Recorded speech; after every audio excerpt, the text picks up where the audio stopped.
It's going to be very difficult to really tell you my life when I was 6 years of age and younger.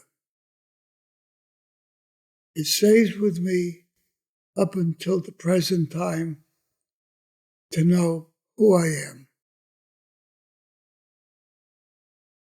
I remember probably holding my mother's hand and going for a loaf of bread at a store where they gave you potatoes or whatever they gave you so we can have something to eat. And I remember what all we had one time was plain pasta. We never had meat or anything like that. We were poor. I know people who are listening to me right now are saying, well, a lot of people were poor. I understand that, but I'm going to tell you how it affected me in a positive way. I never thought I was a victim of anything. I just believed this is the way life is, and I had to deal with it. You don't complain. You don't cry. You try to make a few pennies if you can. And at this time, the only way I would make some money, being Italian in Jewish homes, I'd put out the lights for them and I'd get a penny, or 2 cents, or whatever it may be, or sell newspapers to the people who are Jewish in the Jewish. I lived in a Jewish area.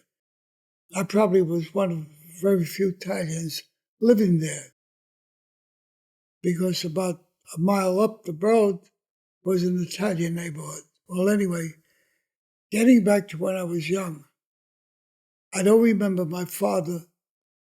At 6 years old, I don't remember him that well. I remember him twice being in the house and never being there. And then all of a sudden, he tells my mother and me and my sister, I don't know if my other sister was with me, but it was me and my sister, you're going to go to Jersey and live with my brother's house. So, no objections. I had nothing to say at that time. You deal with it. I was there a few months, and all of a sudden the brother says, there's too much trouble being in a house here. I want them out.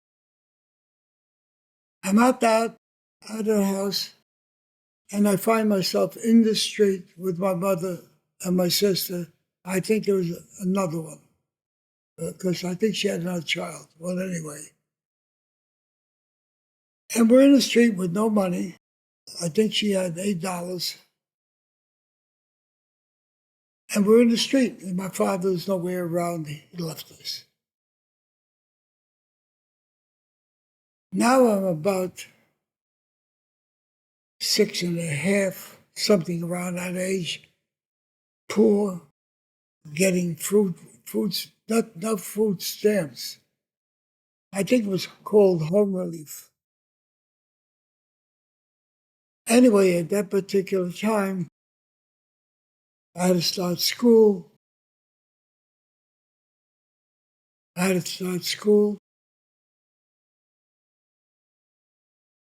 starting school, I didn't have any clothes. I had a shirt, dungarees. I had a pair of shoes that had a hole in it. I remember that. And somehow or other, somebody from my father's side, somebody who was younger, heard about us being in this. I don't remember the story correctly, but here's what happened. He helped her to get an apartment, and he put cardboard in my shoes. I remember that. And I went to PS4 in New York City,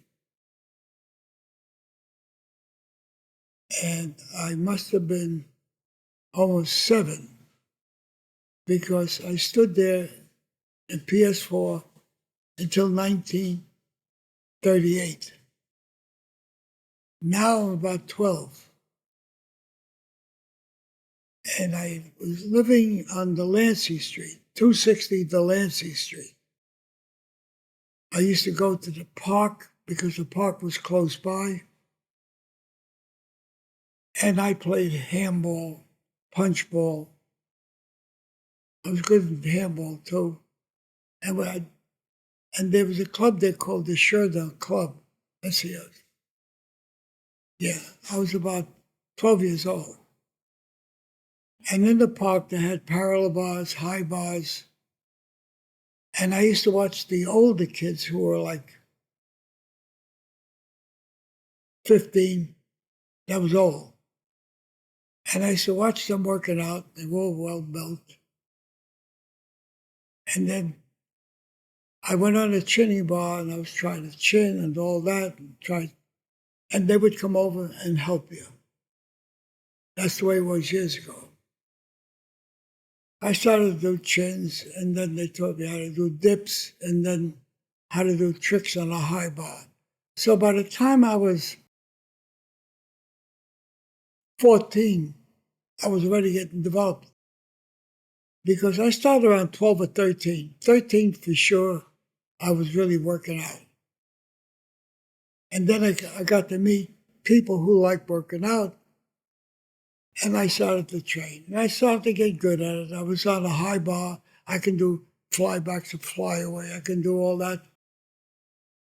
In fact, I don't want to jump the time yet. I still had nothing, no money.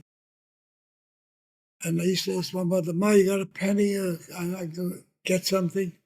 She says, no, Andy, I don't have anything. I don't have no money. I said, all right. So the Jewish people on Shabbos, they couldn't touch the lights. And I put out the lights, I get a penny, 2 cents, or I do things for them that they couldn't do on a holiday. And naturally, I sold the newspapers for the daily news, and I would get maybe a penny or 2 cents delivering news in the building. And then to make some extra money, I'd go to a delicatessen. I asked if I can clean the tables or do something there. They said, well, we'll give you a quarter for a couple hours, you clean the tables and a sandwich. So I did that, and then I went to a candy store, and I was already about 13. I used to take the cases of bottles from the basement to upstairs, and the empty bottles downstairs. I helped them out, and I got a few cents. And everything I made for a few pennies, I give to my mother because I didn't need money because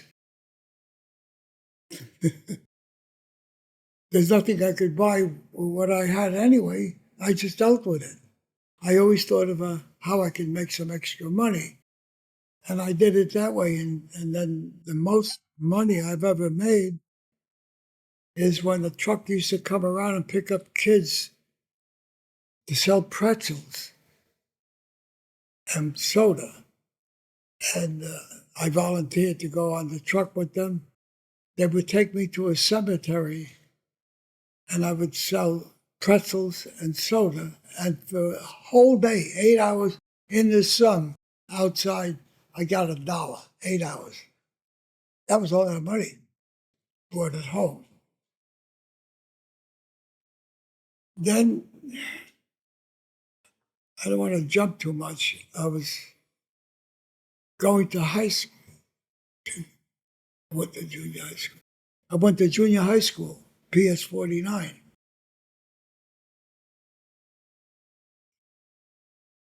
Yeah, I was but 13. I started school late because I never knew where the hell I was at any age. And they had the high bar there. the parallel bars. And I was a dipper and chinner. And I was ready, I think, for well, in junior high school, from 15 to, I graduated there when I was 17, so I got to get things in perspective. So at 15, I was on the high bar. I used to go in the high bar. At that time, I still had no money. But my mother used to make me sandwiches, a ketchup sandwich, and mustard sandwiches. And I never had hamburgers or anything like that until I got a little older. But meanwhile, I go to the park before I went to school. I do dips and chins. And then one time I had a nickel. So the nickel, I used to buy a half a pie. It was called pineapple cheese. And for the nickel, I ate it for my lunch. And then after lunch, while I was on lunch, I'd go out of a high bar and I'd do dips and chins. And I was learning to do flybacks.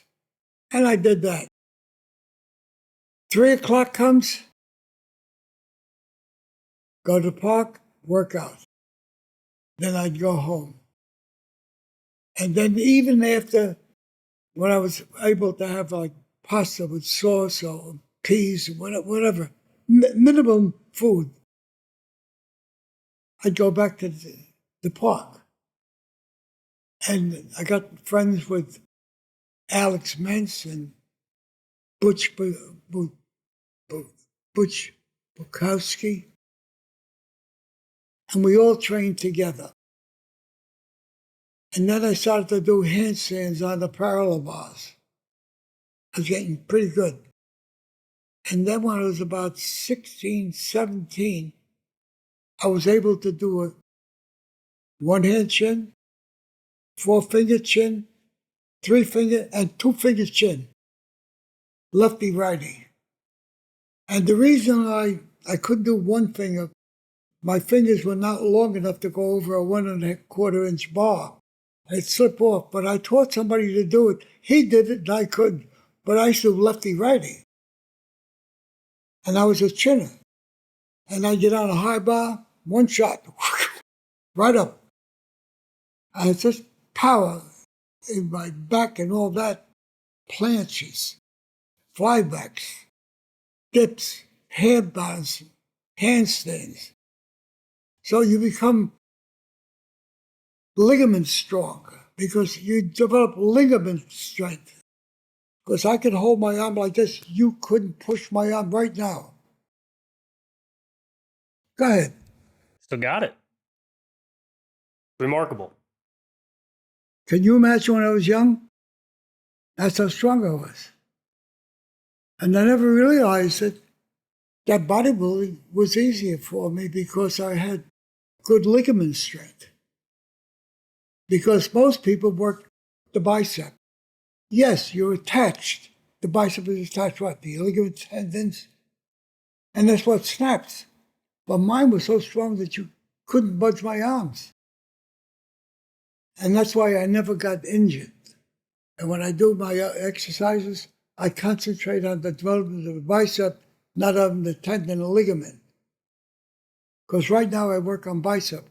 I don't work on strength of my ligaments. They're strong enough. But when I do the contractions. Remarkable. Tricep, look at it. So you were born January 11th, 1925 in the Lower East Side of Manhattan. You told me a lot about your mother, how strong she was, and how much of a leader she was. Tell me more about your mother. Well, my mother had a minimal education, I think grammar school. My father, I don't know what he got. I don't know at all. I don't remember him. But I knew he was never home. And when we were left in the street, I said, Ma, I will never be like my father. I had no respect for him. And I never forgot that. I didn't cry over it. I didn't feel that life was dealing me a bad hand or anything. I thought, this is life. When you deal with life, you don't feel you're a victim. You find a way to get out of who you are, what you are. But in my mind, going on the high bar and all that gave me self-esteem. It taught me, Jesus, I'm getting pretty good. Then I got to show you the pictures when I started. And I started to get better and better. And by the time I was 17, I was modeling. Artists used to want to pay me because I had a classical physique, no veins, no, just and I'm going to show you all these pictures. And I always go back to that. That's what bodybuilding was classical physiques. Because if you look at all your Miss Americas years ago, they were big and bulky, but not ripped and totally different.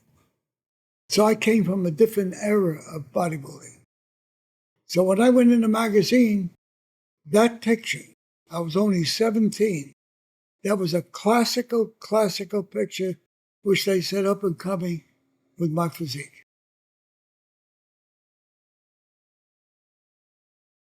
So all this years and years of living on the East Side, I wanted to be a fighter. So there was a guy, how old was I now? Now I had to be about 15. And I used to like to box. So he says, I'll teach you to box, Andy. But he says, you cannot be a fighter because you got a bad left eye. That was then.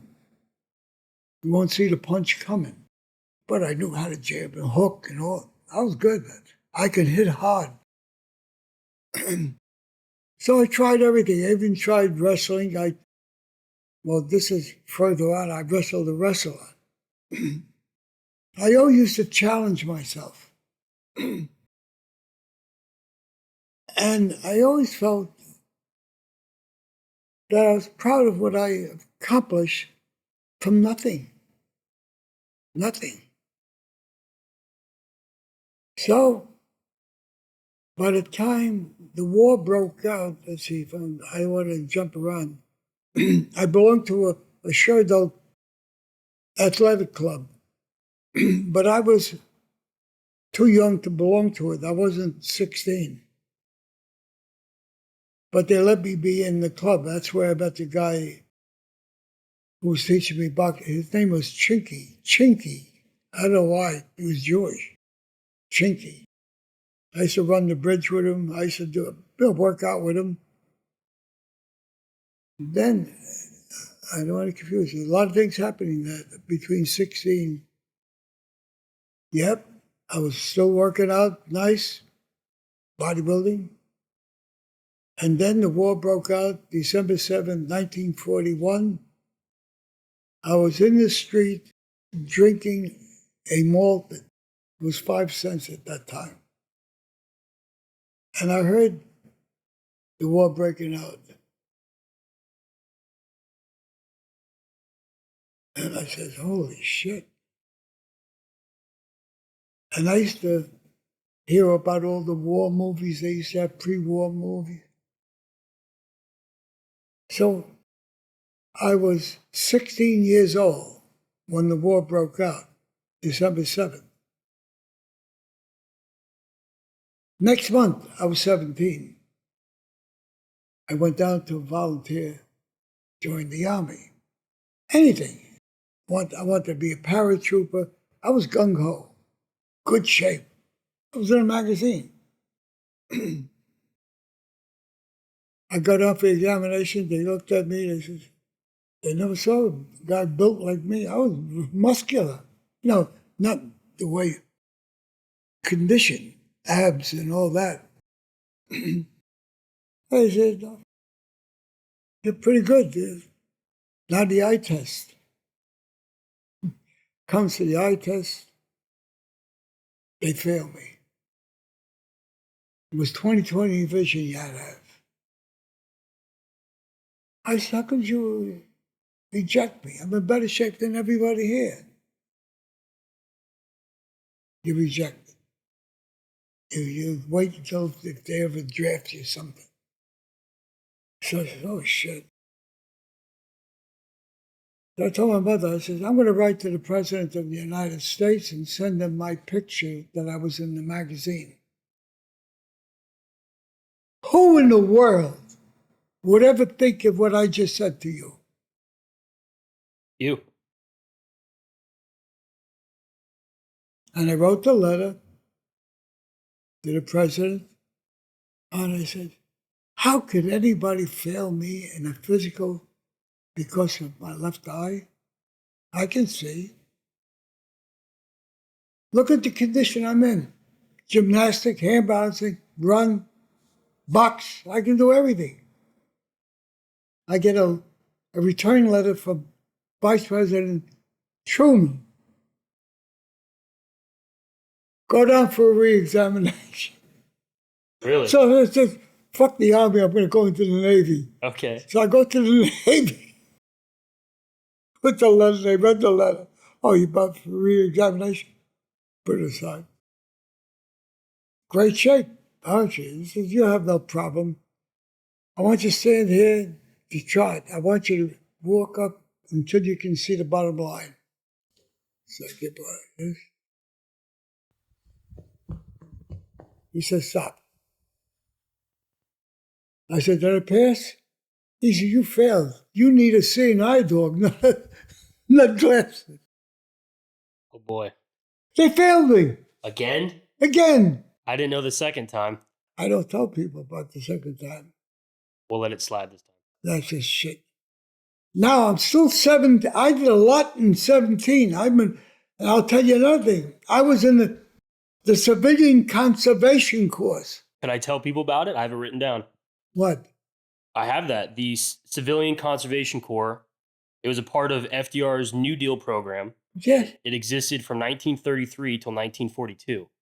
It employed young men ages 18 to 25 to improve American public lands, forests, and Yes. parks. Yes. I'm going to show you my diploma. I'm excited. Everything I'm telling you, I got documentation. But I don't talk about that. Because I quit school, then I says, I got to do something. I'm still 17, not almost 18. I says, well, I quit. I wanted to be a machinist. Because machine shop at that time, if you were a machinist, you always get a job. So I applied for a course in Eastport, Maine. 480-hour course in machine shop and mathematics with vernier micrometers. I went there, graduated. I can show you that. I knew math better than most people because times table and all that. I was good. I was good enough. After that, since I graduated, it was easy for me to get a job because they were looking for machinists because during the war. It gives me a job. I get a job in CJ Taglabue. It was the name of the company. I don't remember a lot, but I met certain things stick. So I'm working here. And I said, I don't like this job. The light was too dull. I didn't like it. So I told the manager, whatever he was, I says, yeah, I don't think I like this job. I says, I asked this guy to help me. He says, you're getting paid.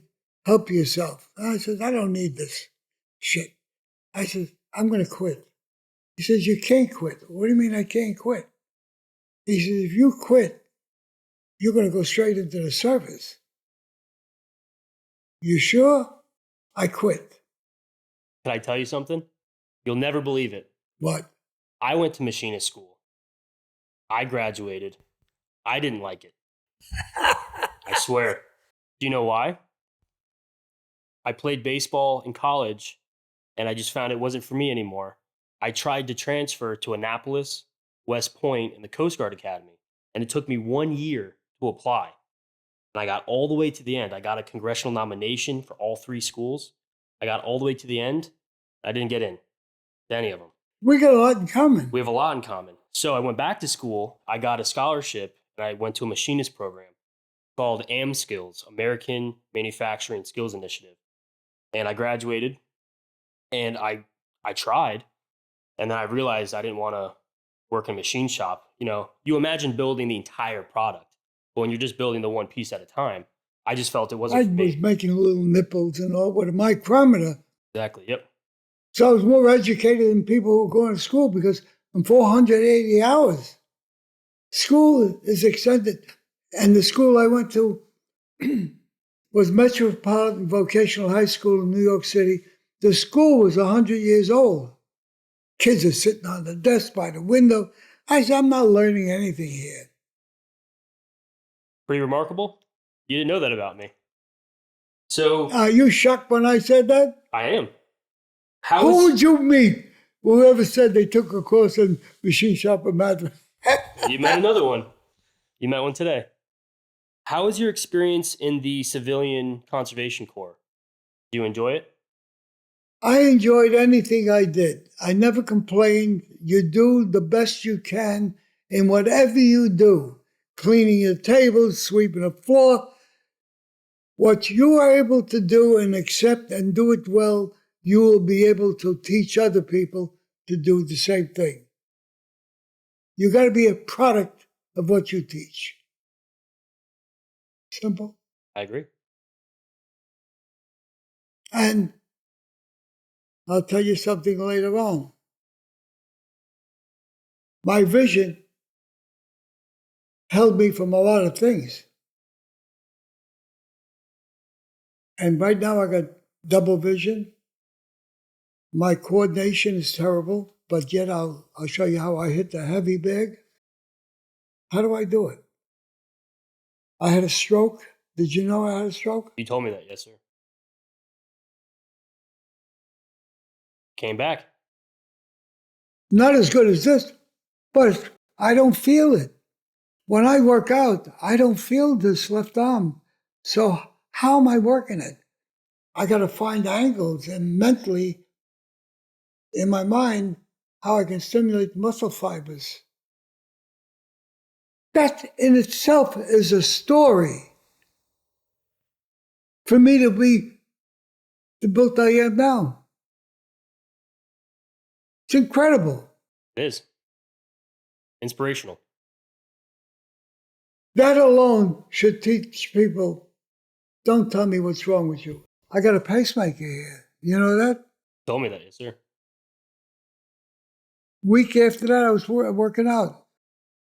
But I got an indentation. So I feel self-conscious of it. My back is like a fucking rock. And yet I got arthritis throughout my shoulders, my back. And I said, I don't feel it. When I wake up in the morning, I can't even walk. Until I move around, I'm fine. Now I'm flexible. I can move, right? Got to warm up. The body warms up. And I go to the gym. 5 to 6 days a week, right? Huh? You go to the gym 5 to 6 days a week. Yeah. That's awesome. Now I train differently too. It's because I'm not looking for size, because I had size. I showed you my chest shot. That was big. This weight I am right now is good weight, but I feel skinny. But yet I'm not skinny, but I am skinny in my mind from how I was so big, I couldn't get my arms in a goddamn jacket. I was 18. I had to get a custom wedding suit. I looked like I was wearing a hefty garbage bag. I had to go to a couple stores to find a custom They one. used to look at my face and give me a 42. Yeah. I said, I can't get it a 42. I'll rip it. Yeah. My chest and shoulders were 56 for my wedding. So eventually, at the age of 18, you were accepted into the Army. Tell me. My pictures appeared in Strength and Health, but the picture of me was 17. The magazine was February 43. I went in July of 43. They looked at me, they made me instructor. Pretty awesome. Tell me, how is the morale of everyone in boot camp preparing for the conflict you knew you were going to embark on? Well, I was dealing with people who were not conditioned. And I understood they can't be like me because of all I already was training. 18, 25 years. 5 years. So they all looked up to me. If I would go out with them, I didn't drink, I didn't smoke. They said, come on, Andy. I said, no, I don't need it. I'll make you feel better. I said, I feel great. I don't need anything to make me feel better. I work out. I'm happy about that. I'm doing something for Andy, nobody else. What God gave me is I take care of it. I said, people destroy what they gave you.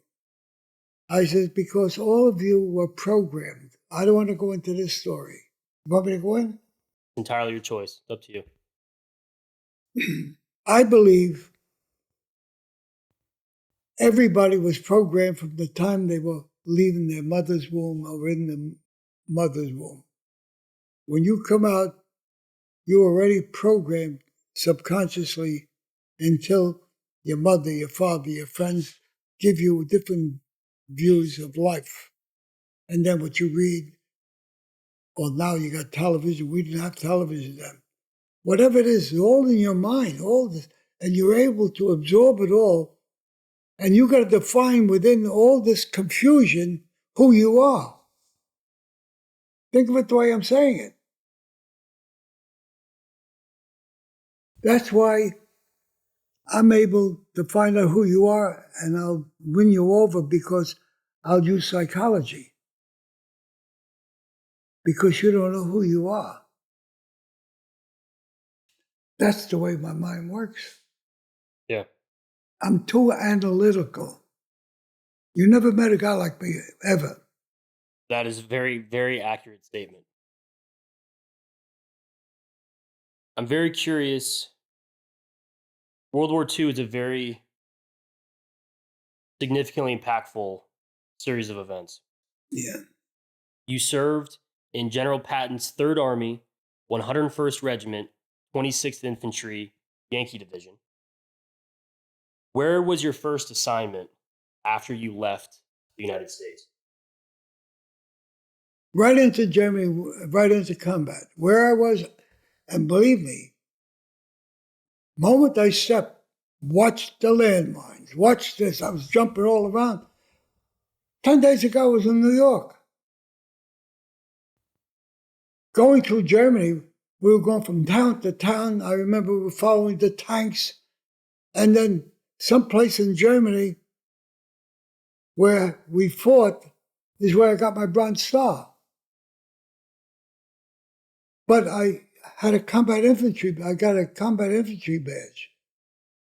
Then I got and where I was, we were going through concentration camps. I was digging up, I'll tell you one story. This is the only thing I can say I did. A farmer came to the house where he had a farmhouse. He came to us where we were, a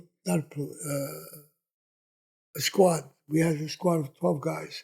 Came over, he says, zwei Soldaten in my house.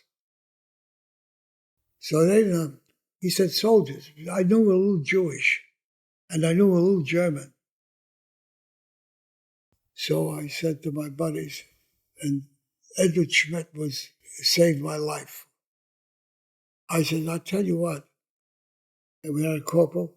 I said, surround the house. I'll rush the door, you back me up. But surround the house so they don't get out. And I asked them, wo ist der Gewehren? You know what that is? Where is the guns? The guns. On the linken of the tish is a table. They said, on the left, he said, is the door open or closed? He said, geschlossen? Nein, it's open. I said, okay, I'll rush, you back me up. So we surround the house, rush the door, open the door. I got my gun, and they were sitting at the table. So we took them prisoner. And Edward Schmidt was wounded. He hated them. He hated the Germans. He wanted to really kill them. So he put on his black leather gloves to beat them up. And every time he hit them, they would stand at attention and pull out their wallet and show me their family. I said, look, let's take them for interrogation. And then we traveled on. Then we hit a place in, I don't remember the towns. We moved so quickly. We moved, and this town, they had a ditch, a gully, 100 feet long, all bodies. And we had Germans that we were winning, and a lot of them gave up. So we had a lot of German soldiers and SS troopers we had, digging the bodies by hand. We had shovels, took the shovels away, made them dig them by hand, and putting them up on the ground outside, and I would line them up and count the bodies, and then put a toppling over it. And then from there we'd move. We liberated an English camp, because I'm going to show you the book that the Englishman gave me of the book when he was liberated. And just so much I saw the older people in corners. They must have been slaves, whatever they were. They were abused people. And you look at all this and you say, I can't believe what I'm looking at. All the dead in the army. And we had one of our trucks were hit with a bazooka and whatever, knocked out six or nine guys. But I try to forget about war, and I thought about Czechoslovakia. And then in Czechoslovakia, where the Germans used to live, it was called Sudetenland. You ever hear that? No. That was their territory. And then we occupied that, and then the war ended, and then they sent me from Czechoslovakia, they sent me to Austria. Well, during that, the war ended, but the war was still on in Europe, in the Pacific. So they said, all the combat guys are going to go home. You don't have enough points. Me, fine. They sent me to a Russian outpost. We had 10 of us guarding an outpost with the barriers. The Russians on the other side, about 100 feet away, 150. They were raping girls. They were abusing everybody.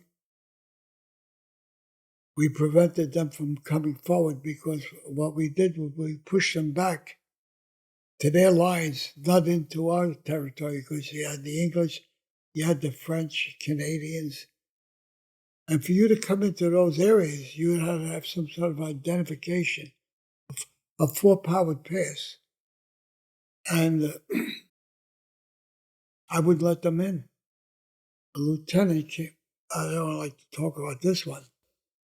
I was getting a little neurotic after a while. This lieutenant, Russian lieutenant, comes on horseback from the Russian. He says, want to go through? Haben Sie einen Ausweis? No? Go back. He argued with me, go back. So he went back. I go back to my guardhouse, a little guardhouse. All of a sudden, over the barrier. Wow. So what's the first thing I did? Bang! Oh, he went around the bend. He went into town. Did you hit him? I had this. No, I didn't. The CIA came up. Because you shot? I shot at him. That's why the CIA came after you? Oh, you realize what you almost caught? They want to arrest me. I said, why am I here? Well, you shouldn't. The old story. You're there, but you're there with restrictions.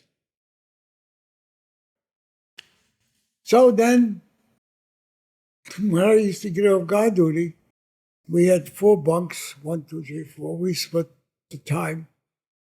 So my buddy would sleep in this bunk. I was in this bunk. I get my rifle. Bang, bang, bang. I shoot at the ceiling and the plaster would fall out. Inside? You're fucking crazy. Yeah. I started to say, holy shit, Andy. You're shooting at the farmer with the hole and you're shooting at the fucking handle. I don't know. I don't want to talk about it. I have so much to ask you. Don't think I'm... No, these are questions I had for you. So for the listener, I've done a lot of research. The Yankee division landed on the beaches of Normandy in September of 1944. That was 3 months after D-Day. D-Day was June 6th, 1944. Right. I was telling you before this conversation, my great-grandfather served in the Red Diamond Division. He landed on the same beaches that you did a couple months before, I think 2 months before you. It was after D-Day, but it was within a couple weeks. And I followed your division through its history. Eventually, you crossed, I believe it's the Saar River in France, into Germany. Yeah, I went into Germany. You're already in Germany? At one point, you crossed the river. I don't know if it was by boat or not. I'm not sure. But then I ended up right in Germany, right into combat. Describe, could you tell me more about your experience in Germany? The towns or... Yeah, how we had to evacuate the people as we pushed them out. Civilians? Yeah, we pushed them out. We were pushing the Germans out. We pushed the civilians. We had to evacuate all of it. I said, house and house, everybody out. And we were going through, if I had a map, I'd probably remember some of the names. And then as we were pushing through, we were going pretty fast because I remember in April, I was getting frostbite. I couldn't open up my C rations. I couldn't put a clip into my rifle, my M1. My thumbs were gone. I jumped off the truck. I fell on the floor. My legs were going. Freezing. And then I got the Bronze Star on April 1st. And I always remembered April 1st.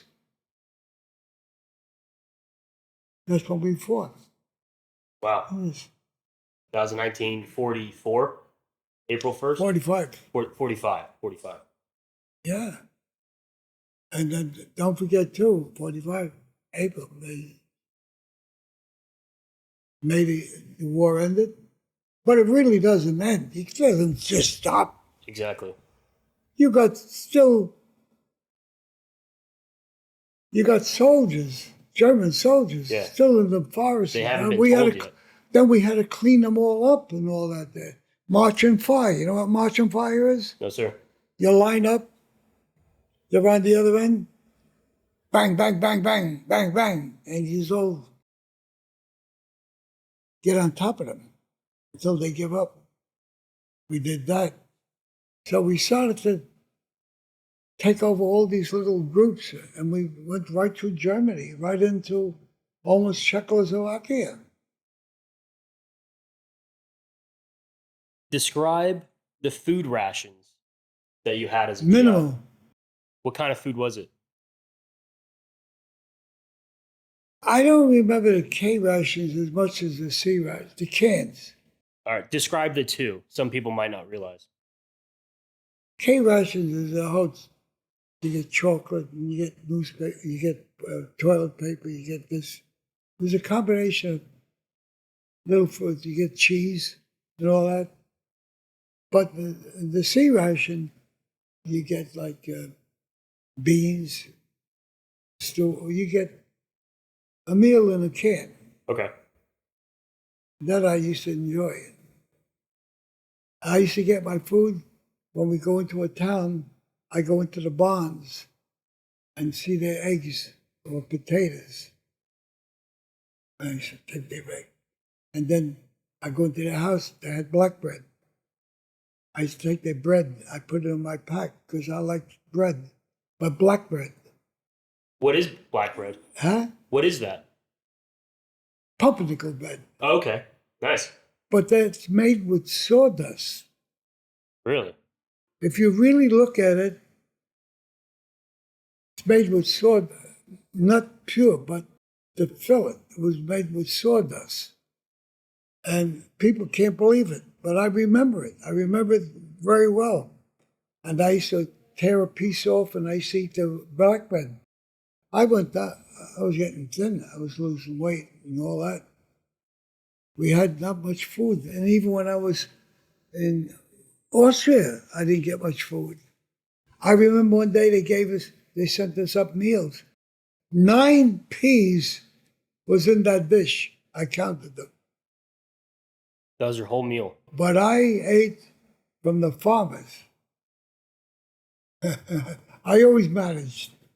I'm a manager. Describe a little bit more of the downtime with your fellow GIs before the war ended. So in the middle of the war, describe what you guys would do. You mean before the war? Just before the war ended. So during the conflict, if you guys were not actively in battle, just describe the time to yourselves. Well, they used to try to drink. They were drinking. Yep. I didn't drink. Smoking, cigarettes. I used to get the cigarettes. I sold them to the Russians. Really?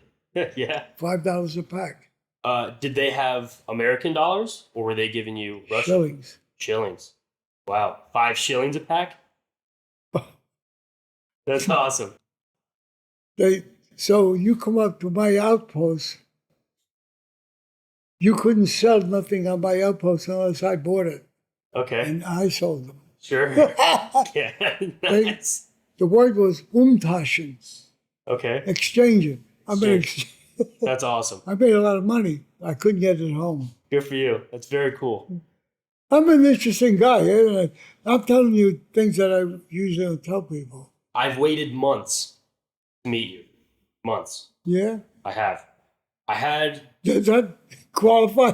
This does. It's only going to get better. I've got a lot to tell. We had several conversations before we sat down together. Could you describe your sleep during your time in World War II? How was your sleep? Sleep? Yes, sir. Always sleeping awake. I remember they had a group of us, a supply dump, ammunition supply dump. The Germans were close by. And we had 2 black soldiers both had machine guns on both sides to balance it. We heard machine gun fire.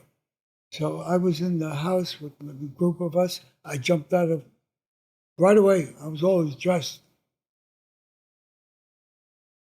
Rifle in the hand, trying to find out who's shooting who, and I found out one was shooting the other. They weren't being attacked. Friendly fire. Because, yeah, you gotta be careful. You could have been killed just on that. A lot of things, a lot of little things about the Germans. And you gotta be careful.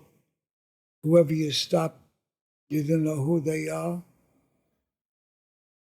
Because we were on a crossroad. And we had a civilian. We stopped the civilian. Happens the Iron Horse. He went like this, put in his jacket to pull out the card. My buddy put a gun to his head, and sure enough, the guy had a P-38. He was a German. So he says, Andy, you gotta be careful. Don't trust anybody. Your friend covered you that circumstance? But taught me a lot of things about people. I'll come up to present, prove everything. Everything I say to you, you see, when I make a statement, I know what you're thinking of the statement you're asking me, because I know there's going to be a negative to it. But I'm going to tell you the positive of it. Now you understand how analytical I am? I love it. At this age. Sharper than a tack. So, in the very first episode of my interviews, I read a writing that I wrote in another notebook about how the fire department affected my sleep, and how I developed nightmares and eventually night terrors. I couldn't sleep. My great-grandfather that I told you about, when he came home, he would not talk about the war. He told very few stories. I did not want to go to cemeteries. I didn't want to go to anybody who's dying. He was the same way. I didn't go to my grandmother's wake. I didn't want to see. Till today, my son broke my heart. His picture is on there. In the other room. Me holding him. He was 2 years old. That's 66 years ago. And I'm still bodybuilding. Yeah. That broke my heart. I didn't see him in no box.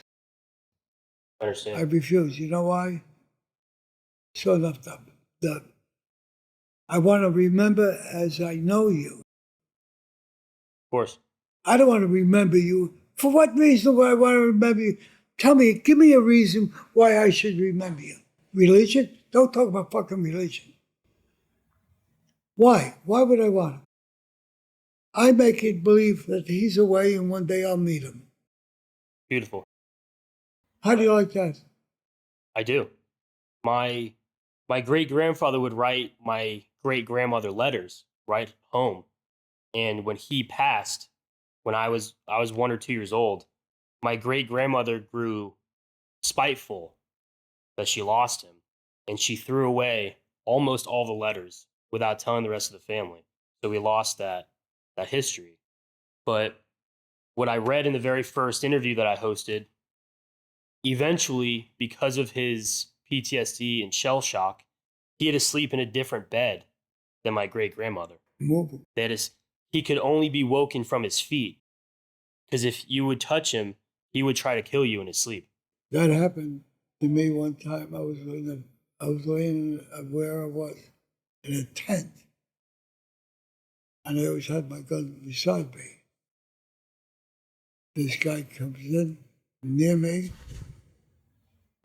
He said, I just want to say I'm moving out. But I was ready to shoot at him. Yeah.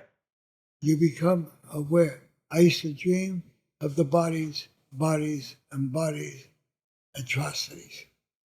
That stood with me always. Always said. I still dream of it. Still. And I remember the one that we picked up, his head was like hanging over. And I always remember that picture when we picked him up. He was all skin and bones. He was mangled. They mangled, they beat them and killed them. And I was young, and I says, they look like mannequins. Those don't look like real people. What happened? Till today, if you ask me about people and life, you'll be shocked. Yeah. In the fire department, one of my hardest calls, my patient was shot. He was murdered. And he had bullet holes throughout his chest and his face. And it was an image that was burned into my mind for a very long time, where I would see it when I'd close my eyes, when I would try to go to sleep, when I talk to you or watch TV. So I've never been in combat, but in that moment, we didn't know if there was going to be a retaliation or if it was related to some sort of gang. We didn't know at the time. And it's something that it's very important that we spread the awareness types of situations. Oh, even when the war was over, you had to be careful. I remember getting off guard duty. I used to carry a 32 and I used to carry an M1. And I think this was not Germany. I think this was in Austria. Yeah. Yeah, Austria. The war was over. When I walked through a street, I'm very observant. Anybody near doorways, narrow streets, I eye everything. Wherever I go, I eye people up. Even till today, I see people coming into a store. I eye people and I wonder who are they, what. I still do it. It's normal for me. And sure enough, two guys, in the opening of the doorway. First of all, we had curfew. See, so the war was over? It's not over. So I was on the same side of that. I said, I'll cross over. I cross over, and I said to myself, if they cross over, I'm going to fire at them. So, walking, I see them getting out of the doorway, crossing over, and I with my pistol, like, bang, bang. And I didn't get him. But the next day, they lined us all up. Who shot him? Who shot at him? I think I hit him. We all look alike. They couldn't pick who it was. Yeah. Who was it trying to find that information? My company, the company I was... Company commander. Yeah. So I read, like I said, about your division. You told me that you were separated. Your division was in the Battle of the Bulge. Were you there or were you separated? No, I was separated. You were separated. So for the listeners, the battle was about a month long. It started December 16th and it went till the end of January 1945.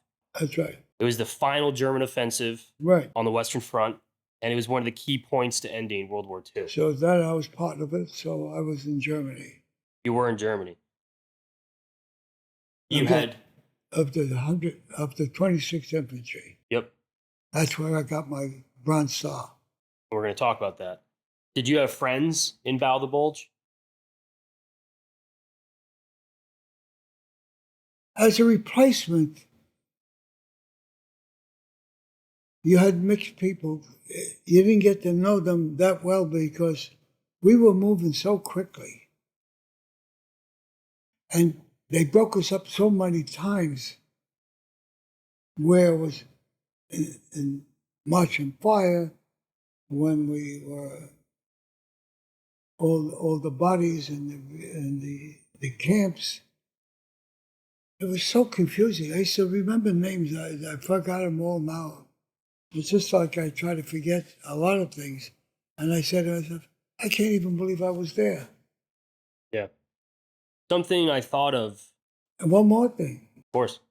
When I was going overseas, I'm lucky to be here too because we had a U-boat following us. Luckily, I was on the USS America, and we were zigzagging, and I was getting sick. And I said to my buddies, I hope they fucking sink this ship. I can't take it. I'm so sick. I was seasick. Yeah. You get seasick bad? I It's never have. terrible. Never had it. And we outmaneuvered. He could have just, well, they were bombing all these ships. So I'm lucky even to be here. I'm lucky for a lot of things. Then when the war ended, I was supposed to go to the Pacific. Oh, I said, that's great. I'll go home for a week. We expected to lose, they told us, 200,000 men. That was the expectation. Because you were going to not fight the ones that you fought. You're going to fight the Imperial Army to the death. And for you to beat it, you're going to go fight hand to hand, whatever it's going to be. I was ready to go. The war ended, they dropped the bomb. The bomb saved me, like the U-boat saved me. So I've been lucky. Something, if you could help describe, how would you describe the sounds of artillery, mortars, tanks, and gunfire? It got to a point that we didn't have nothing to cover our ears. Whatever I would do, I have a wool neck cap pulled over my head. I remember me and my buddy Joe was in a building. The AK guns were going, bomb, AK, bam, bam, bam, bam, bam, bam, bam. And I said, you know, Joe, we're not going home. Just like that. He says, I know. And we just dealt with it. Just deal with it. Just say it and deal with it. It's just, then we had to go the tank came in, the tanks. We had to follow the tanks into town. They were shooting up the town. We had to go in and follow up on it. The American tanks or the German tanks? American tank. American tanks. Did you spend any time in foxholes? No, I spent a lot of time in barns, under trees, in the pouring rain. We were moving very quickly, soaking wet, freezing weather. I was going to ask you, that was my next question. Describe the bitter cold. You mentioned you had frostbite. Unbelievable. I was frozen. My hands, I had gloves, wool, leather, soak, freezing weather. When I couldn't, what I tell you, I couldn't put ammunition, that was in April. Cold in Germany. What was the condition of your coats and boots? Were they worn out, falling apart? I didn't change my socks, God knows when. Yeah. I never took a shower. I never took a bath. The Rhine River, probably. That was your bath. Yeah. Then I didn't tell people this. I started to bleed from my rectum. I was bleeding so bad that my hemorrhoids were falling out of my ass. I was constipated. See, I don't talk about that. It's not important. From the food rations and dirty water, you can't clean. You can't bathe. I used to have a basket. I used to clean myself, and then they gave me like a Kotex. They said, we can't put you in the war is still on. So when I was being released from the army, they said, you have troubles You were bleeding on the inside. I said, yeah. Well, do you want to go to the Army hospital? No, no. I said, no, I want to go home. And even when I went home, when I was being let out, they said, well, you're going to come back in the infantry. You know that you're only 21. I said, no, I don't want to come back in the infantry. Well, where do you want to come back? I said, I don't know. They said, why don't you go in the reserves? That's how that happened. I said, they mentioned all the different Navy, this, that. I said, Air Force. Yeah, I want to be in the Air Force on the ground. Very neat. Before we get there, I am curious. Did you have an M1 Garand or an M1 Carbine? M1 Grant. Garand. It weighed 10.5 pounds or something. Heavy. I didn't realize how heavy it was. I had somebody bring it over to my house. That's not. 30-06, right? I didn't know it was that heavy. Yeah. They twirl it and all that. I had a carbine. Carbines were nothing. They're smaller. I fired heavy carbines for 45s, machine guns, 30 calibers. No, I didn't tell you. There's a lot to me yet. In the States, I was in the military police combat. I didn't know that. That was after World War II? No, before World War II, in the States. I didn't know that. I was guarding German prisoners in Massachusetts in 1944, 45. Before he deployed. Because the Yankee Division, they were originally reserve unit from the New England area. That's right. So it makes sense that you were in Massachusetts at that time. Unbelievable.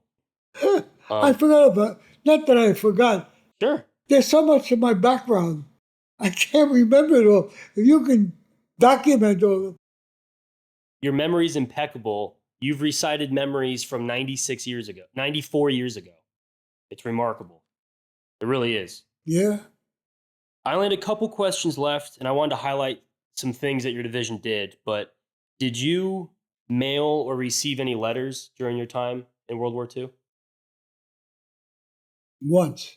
One time. You mailed it or you received it? I didn't receive it. I received a package of salami and cheese. Awesome. I never got letters. Who sent you the salami and cheese? My mother. Mother. Awesome. I didn't have a girlfriend. I didn't have anybody. Yeah. Your last stretch during World War II, this was very important to note. Then I went from the Air Force. I'll show you all my retirements. I went back in the Army. I know. So you spent 29 years in total service. Right. 3 of them active duty, deployed for World War II. 26 reserves. Right. At least 10-ish, we'll look at the paperwork, in the Air Force. At least, give or take. Yeah. And then the rest was back in the Army Reserves. Yeah. Well, I'll show you things. Yeah. Wait a minute. I got an itinerary of all the different in the reserves, so you can follow that. Maybe you can help me on that. Sure. We'll check that out after. So the Yankee Division did very important tasks in the final 5 months of World War II. You liberated numerous concentration camps. Of them was the Gusen concentration camp in Austria on May 5th, 1945. There were 3 camps, Gusen 1, Gusen 2, and Gusen 3. And the prisoners were forced to build these camps, and they actually were forced to build underground tunnels. Right. And the original plan was to have them complete it, put the prisoners underneath, and as the SS escaped, they were going to bomb it and have it collapse on the prisoners. That was the plan. Because of you and the Yankee Division, you liberated all 3 camps on May 5th, 1945. It's estimated that you liberated upwards of 25,000 people. For certain, 20,000, upwards of 25. My division. Your division. You see, I'm glad they got that documented. I didn't I never believed I deserved anything. I'm going to tell you the truth. I still don't. Why do you feel that way?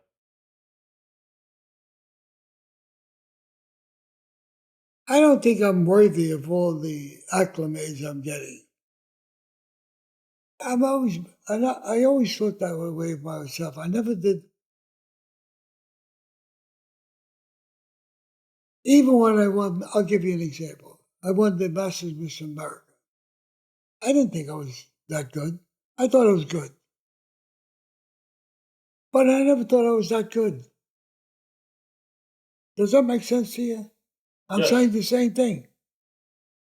And everything I've done, it's just something within me says, you have never achieved something that would overwhelm you, Andy.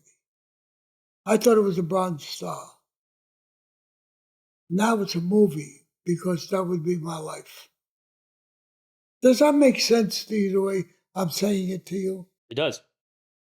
Who would understand what I'm saying? Do you understand what I'm saying? I do. That's why I don't talk about it. It's a remarkable story. And there's so much more to continue telling. To finish your career, describing your career in Europe, how did the prisoners treat GIs after being liberated? There were prisoners who didn't want to fight for Germany, and they were the staunch German SS, because I used to ask them for their IDs, and I used to look, and I see when they were becoming an SS. If they were like at the end of the war, they were draftees. The real Germans were the beginning, 38, 39, 37, 30. So I was more passionate because I understand we're fighting a war, shooting at them, we don't know each other, because somebody said they're the Germans, you're the Americans. Maybe I'm too analytical. I wouldn't say that. I was going to ask you, did you feel something with the liberation of these camps? I don't even remember the liberation. Yeah. I don't. I don't even remember when the war ended. It could just feel like another day. It's all blur. In the fire department, drastically different. It's hard to compare. I'm not trying to. But the days blend in where it's hard to remember what event happened when. It just becomes a blur. I don't understand it. The war ended. I don't remember when it ended. That's kind of stupid. I don't want to tell nobody. I don't. Yeah. People were celebrating at home. I didn't feel happy about anything. I didn't know. I was still in the mood that the war was still progressing. I don't. Yeah. You stayed an additional year in Europe to acquire enough points to be sent home. What was Europe like when the war was, quote, over, but all the work was still left to do? How was that? I went to school. Okay, I didn't know that. Where'd you go to school at? I went to a school to learn German and French. Okay. Was that an ally school or? I'm going to show it to you. That's awesome. I Was that in Luxembourg? Where was that? Ends Austria. Austria. Ends. Very cool. I made use of my time. Could I tell you a quick story? What? You didn't know any of this. My last name is Moschner. Moschner. My dad's father, Roland Moschner, he was born in a small nation called Gache. Gache was an independent nation that was forced to become part of Yugoslavia. Before NATO, it was the League of Nations. After World War I, all this occurred.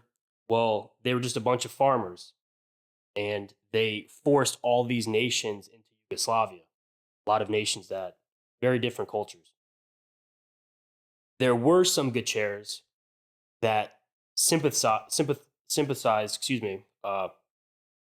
they were reasoning with the Germans to try to spare themselves, right? My grandfather's parents did not. So when World War II ended, they lost their homes and they were nationless refugees. They had to walk from modern day Slovenia to Austria. They had to walk. I've tried to look it up. Several days of consistently walking. I don't know how long it took. My grandfather was a child. He could walk, but he was under the age of 7 at the time. And his brother died during the travels walking because if they had mules or horses, they would be stolen, taken from them. Yeah. And my great grandmother refused to bury my great uncle on the side of the road. So she carried his body. And he was pronounced deceased by a doctor. And one day, they just describe it as a miracle. The bag that he was carried in moved, and they checked it, and he was alive. And if they buried him on the side of the road, they would have buried what was a living boy. He ended up surviving. And I know you didn't know this, but my grandfather, World War II ended, but he was a nationless refugee. He had to go from refugee camp to refugee camp. And he was a child. He was born, don't quote me, in the early 40s. I'm going to mistake it. But he was deemed malnourished in order to migrate to the United States. So him and his sister were taken to, I believe, Switzerland, some place for basically orphans, even though he wasn't. And they force fed him milk and creamed spinach, fatten him up. And eventually, my great grandparents lost their patience and said, "Give me my children back. We're going to America." And from that day forward, he hated milk and he hated creamed spinach. And they immigrated to the United States on the USS Sturgis. And they came to America through Ellis Island. They were sponsored by a farmer. They're supposed to end up in Indiana. They're in Ellis Island, and they said, "You're going upstate New York." I said, "Okay." They ended up in Gowanda, outside of Buffalo, and a farmer named Farmer Capozzi, sponsored them. So it was my great grandparents, and they had several children. I think 4 or 5. They lived in a 1-bedroom shack with an outhouse on a farm, and they worked basically like indentured servants in order to pay off debt of the voyage. And he never went to college, but he went on to be a computer programmer because computers were just starting. So he learned this stuff as it evolved. Do you know how I got my high school diploma? I don't. When the war ended. Wow. Because I quit school during the war. They gave me a high school diploma from the Army. I didn't know that. Well, I'm going to show it to you. I document everything I've done. I've done so many things that I can't even believe it. I'm talking to you. It's amazing. It is amazing. There's more to my stories than that. If I told you one other story, you would never believe it. Would you like to share it? Well, off the book. Okay. Cool. You ready for something pretty cool? Well, when I got older, say about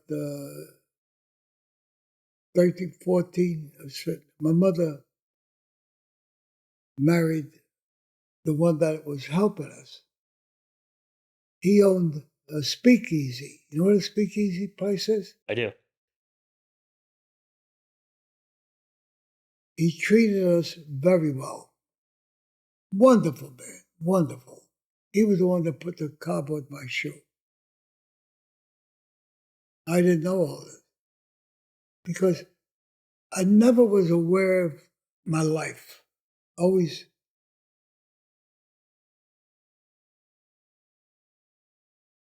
I can't even describe it anyway. Well, anyway, so he owned a speakeasy, legitimate, and they used to do numbers and all that stuff. One day he comes home, tells his mother, When I get a gun, I'm going back and I'm going to shoot them all. What happened? The Mafia took over and threw me out of my business. Wow. Now I'm going to tell you a name. You got to know it. Castellano. Told me, I looked him up. He was a mobster. The big one. He was shot. Mob boss. He was shot at a steakhouse. And they thought it was Gotti that did it. Gentleman that took you in. My father was a driver for Castellano. Wow. Is that a story? That is a story. My cousin Becky was supposed to shoot somebody in Rikers Island who was going to rat on the Mafia. Wow. That's the whole story. Remarkable. So my life is so complex. You thought I had a lot? There's more to it. Yeah. Well, I want to surprise the listeners. In my research, I found your May 1972 article in Muscle Training Illustrated titled Forever Young, Yeah. Andy Bostinto. That was 53 years ago. Right. And they were saying forever young. Now you're 100 and a half. Yeah. Pretty remarkable. In that article, it noted several things. It noted you were weighing 165 pounds before the war. When you came back from World War II, you weighed 139 pounds. Yeah. That's how much weight you lost. No, I did. I couldn't eat. Couldn't eat. Right now, I'm at the same point now. I can't eat full meals. I was 180, I was almost 190 pounds. I could eat, but I eat so much, I felt uncomfortable. Now, food doesn't tempt me as much as it used to. Yeah. You say, what do I like? Well, I like bolognese. No, I like pizza. But if you ask me, what do you really like? My wife gets mad. She says, you never answer the question, what song do you like? I said, I don't know. I like them all. I don't find myself liking one thing. Maybe this is the reason why I say that to you. I don't know what fulfills me. I don't know. What was the best picture you ever saw? A lot of pictures. I can't say which is better. They were all better in their own perspective. Yeah.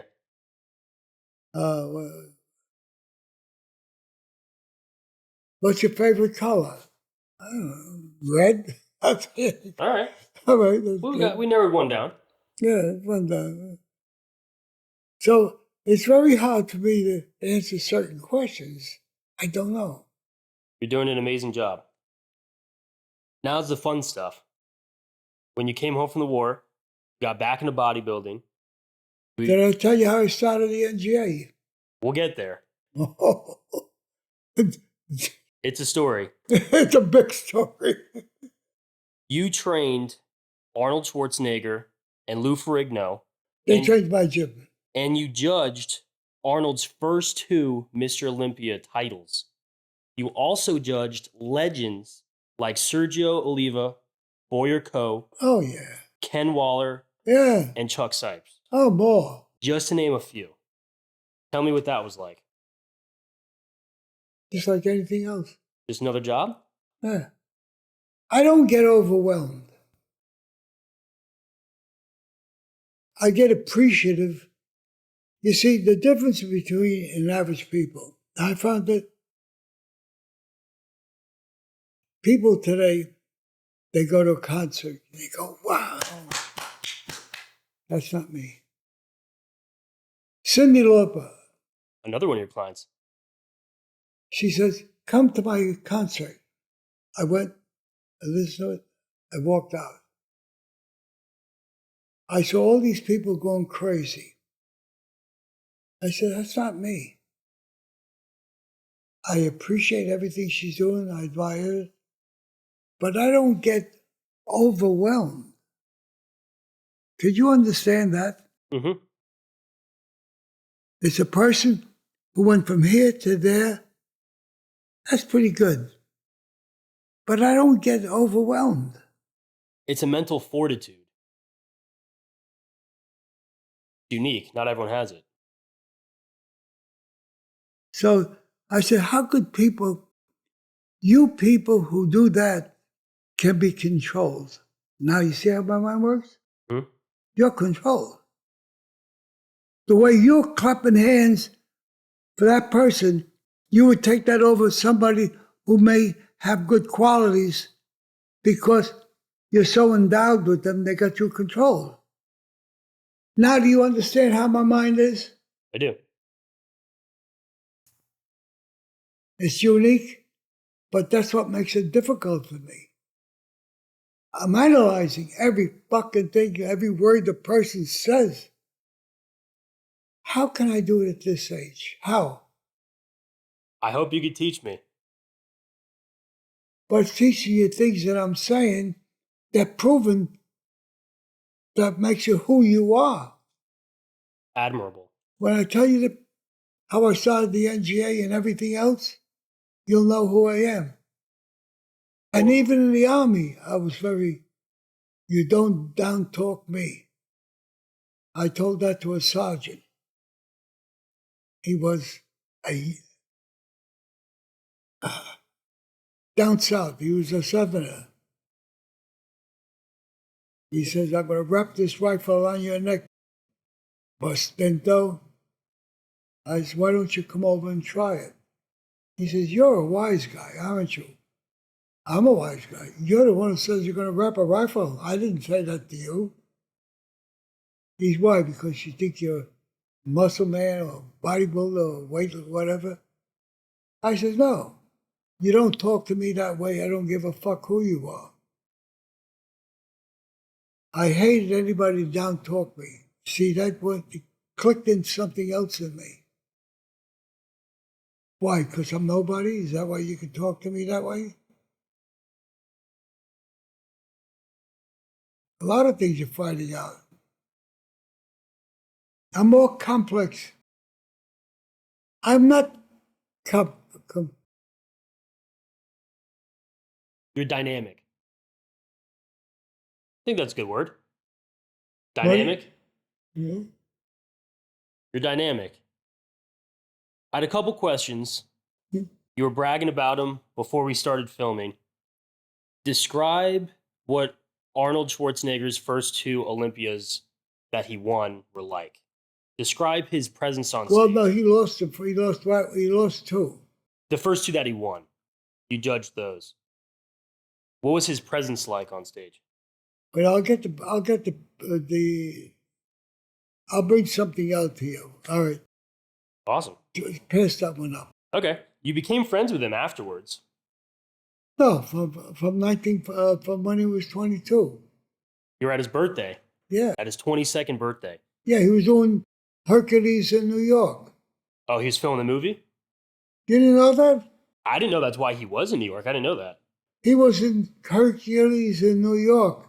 I knew he played him. I didn't know that's what helped bring him over.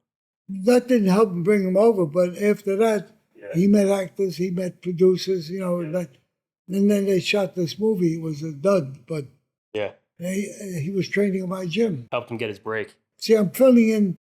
It's amazing how my mind works. It's incredible. Unbelievable. Yet, I thought I was getting dementia. I'll argue against that. Huh? I'll argue against that. There's a picture of you seated to Arnold Schwarzenegger's right hand at his 22nd birthday. Yeah. Remarkable. So there's another photo of the two of you. You and him are on the cover of your book. It's titled Become Your Own Personal Mental Fitness Trainer. Yeah. Pretty and cool I photo. got the letter to that book. Saying, Andy, am I the same young, handsome? I got the letters. Awesome. Very cool. In 1963, you opened your gym called the Olympia Gym and Health Club in Queens, New York. Right. Is that where you trained most of the celebrities or the bodybuilders? That was the spot. Pretty cool. Who were some of your favorite guys that worked out there, or ladies? Who are some memorable people? Oh, and mostly well-known bodybuilders and legends have all died. I'd have to think because I go back to 1963. No, 63. Mm-hmm. I opened up my gym. 50. I really started 53, 55. 1955, I started to bring organizations together. That's another story. How I try to pull all the gym owners together, because the gym owners, where the bodybuilders train. Gyms. There was no 24-hour fitness. There was none. There were hotels that had exercise equipment like McLeavy's. Okay. It just came. So I said, we'll get the gyms together, we'll run our own shows. In addition to training Arnold Schwarzenegger, Lou I Ferrigno. trained in my gym, you know what I mean. Yep. You also, just to name a few, Al Pacino, Patrick Stewart, Cyndi Lauper, and Regis Philbin. Yeah, I got a list more. You got even more than that. Those are just some easy ones. Yeah. Just top of our heads. Who is the easiest celebrity to train? Patrick Stewart. Patrick Stewart. Legend. Some of the greatest sci-fi I got his pictures. productions ever. Star Trek, Lord of the Rings, X-Men. Easy. He does it all. He wanted, I said, I got to take care of you. I said, because I don't want you to get hurt. He wanted me to go and see him at a play in New York. I showed him how to, with a gun and how to roll over and all that. Oh, yeah. I got stories. I've got some more for you. You trained Al Pacino for his 1993 film, Carlito's Way. With John Leguizamo. Okay, I didn't know that. Right? You told me a little bit. Tell me where you trained Al Pacino. I trained him out in New York. Wouldn't he pick you up? They picked me up, bring me to his house, and bring him back. And then I trained him at the studio. It was all mixed up. And then Penelope and Miller, right? Mm-hmm. And John Leguizamo, and the producer, Marty Bregman. Yep, we talked about Marty Bregman, you and I. How much time would you spend with the clients just getting to know them in addition to training? We just talk about life? Oh, I got to know people pretty well. I got to know Al Pacino pretty well. I knew what type of person he was. I knew Cyndi Lauper was a very nice person, a giving person. I trained her mother. And Patrick Stewart trained him. I said, Pat, if you ever fail as an actor, I'll get you a job as a trainer. What did he say? He says, Andy, I'll go back to woodworking. Oh, man, rejected.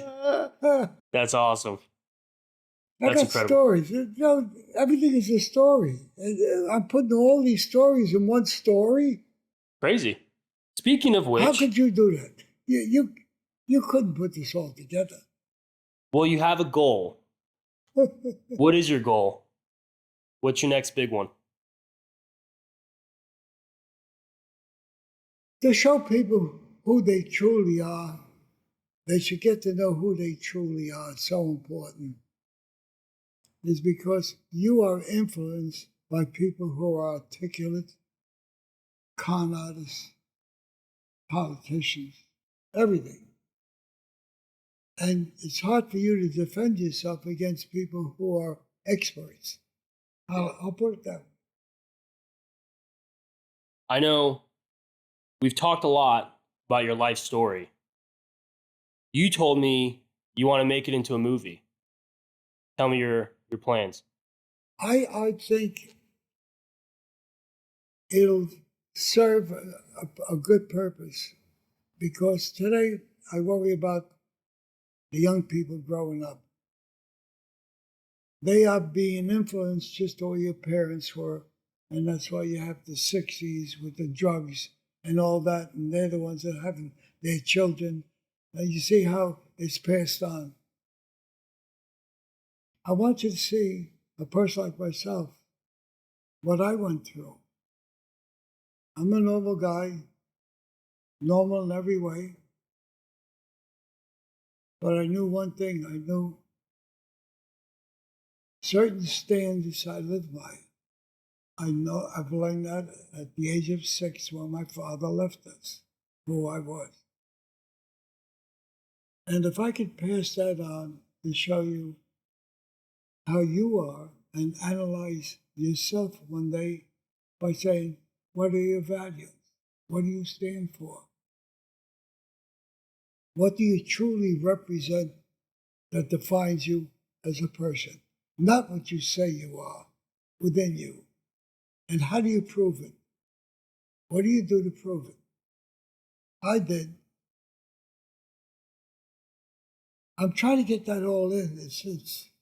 They come up with so many ideas at my age also to think, because my vocabulary isn't as good as it used to be.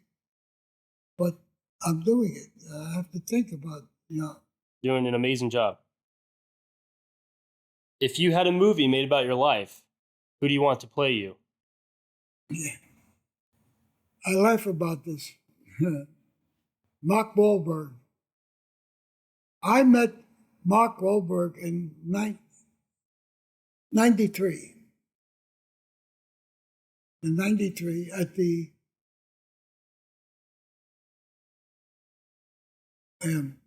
Marty Bergen's office, Martin Bergen's office.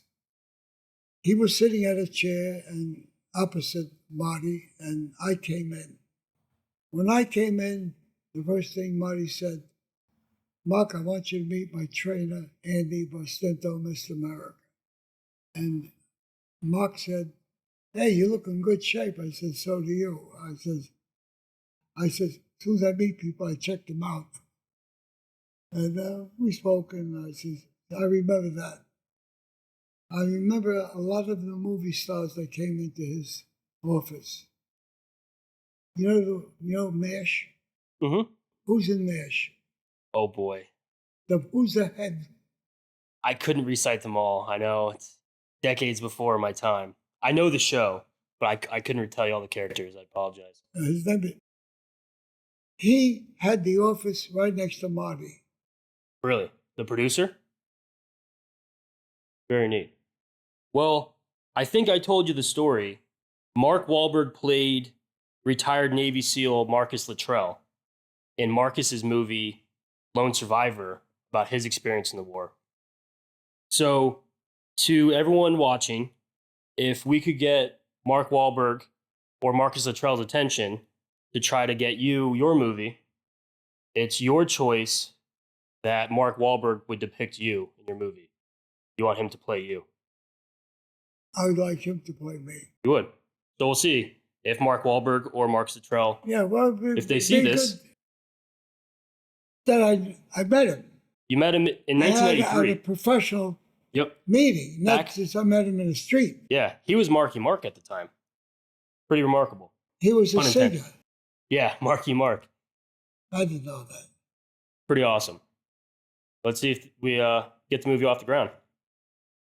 So a big part of your life and legacy is the National Gym Association. You founded it in 1979. I know it's got a big story. I want to hear it. Well, it all started, all the gym owners were all friends. So we used to judge all the shows for IFBB, WBBG, and AAU. One day, we were judging a WBBG show, and it was a pro show. And at this show, when he used to run the shows, by the way, his son is still alive, so I don't want to talk down about him or anything. I'm just going to say a situation occurred at the show where one of the contestants' fathers gets up out of the audience and says, I'm going to fucking shoot every one of you judges. I said, shit. My son should have won. Reasons were, I understood. But anyway, I said, hey, this can't go on. He's running shows that are not really professional bodybuilding shows. He changes height classes. This one can go in, that one can't. You got to have bylaws. I said, I'm going to give him a proposition that will run all his shows. I don't want a penny, not a nickel. You don't pay us anything. We'll have you honored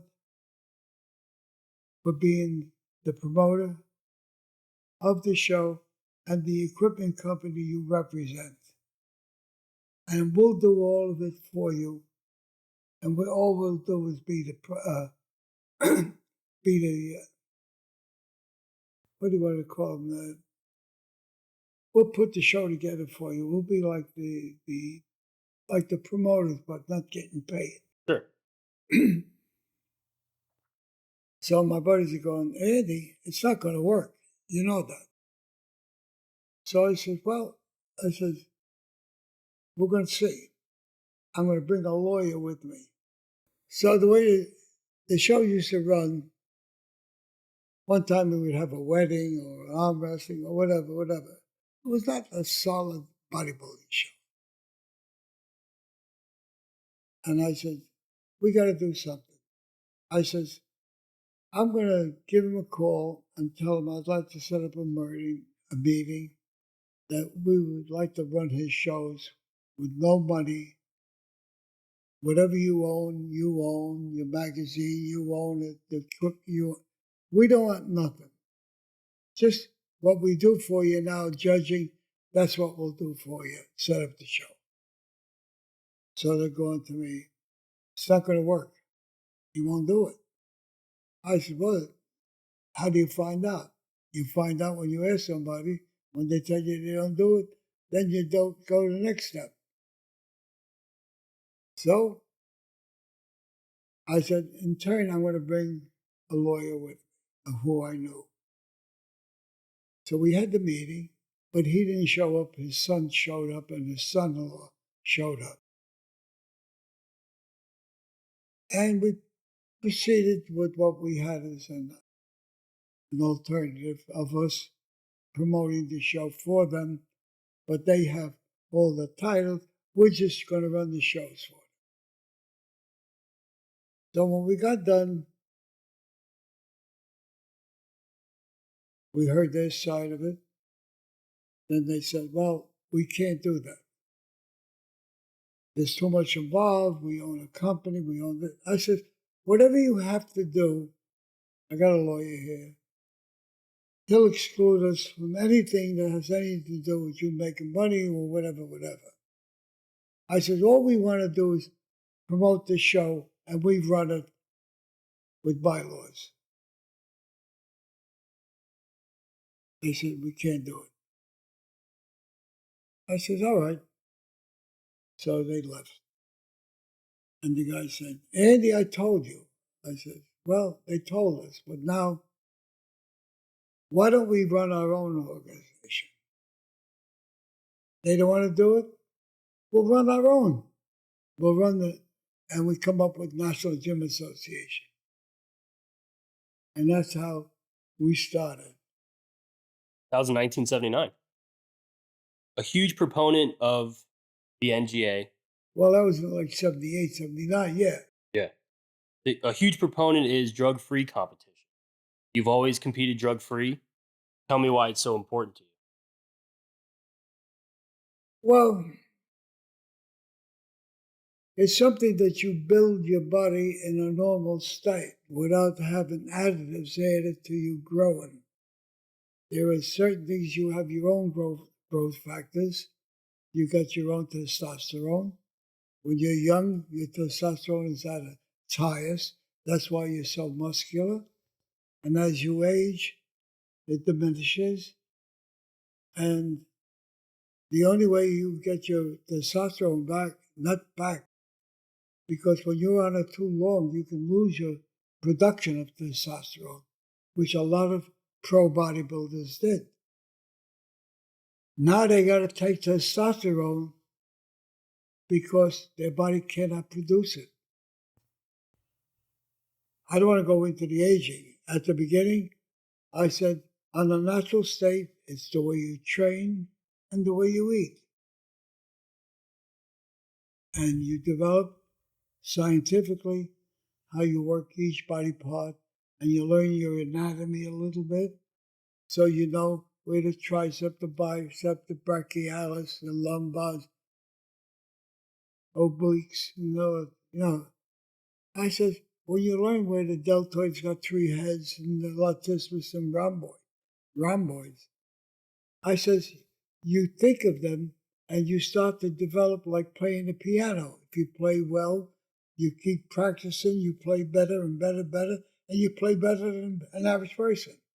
Well, the same thing with you. You get to be familiar with the group of muscles you're working, but the muscle fibers within the muscle. So that's the way I started to train.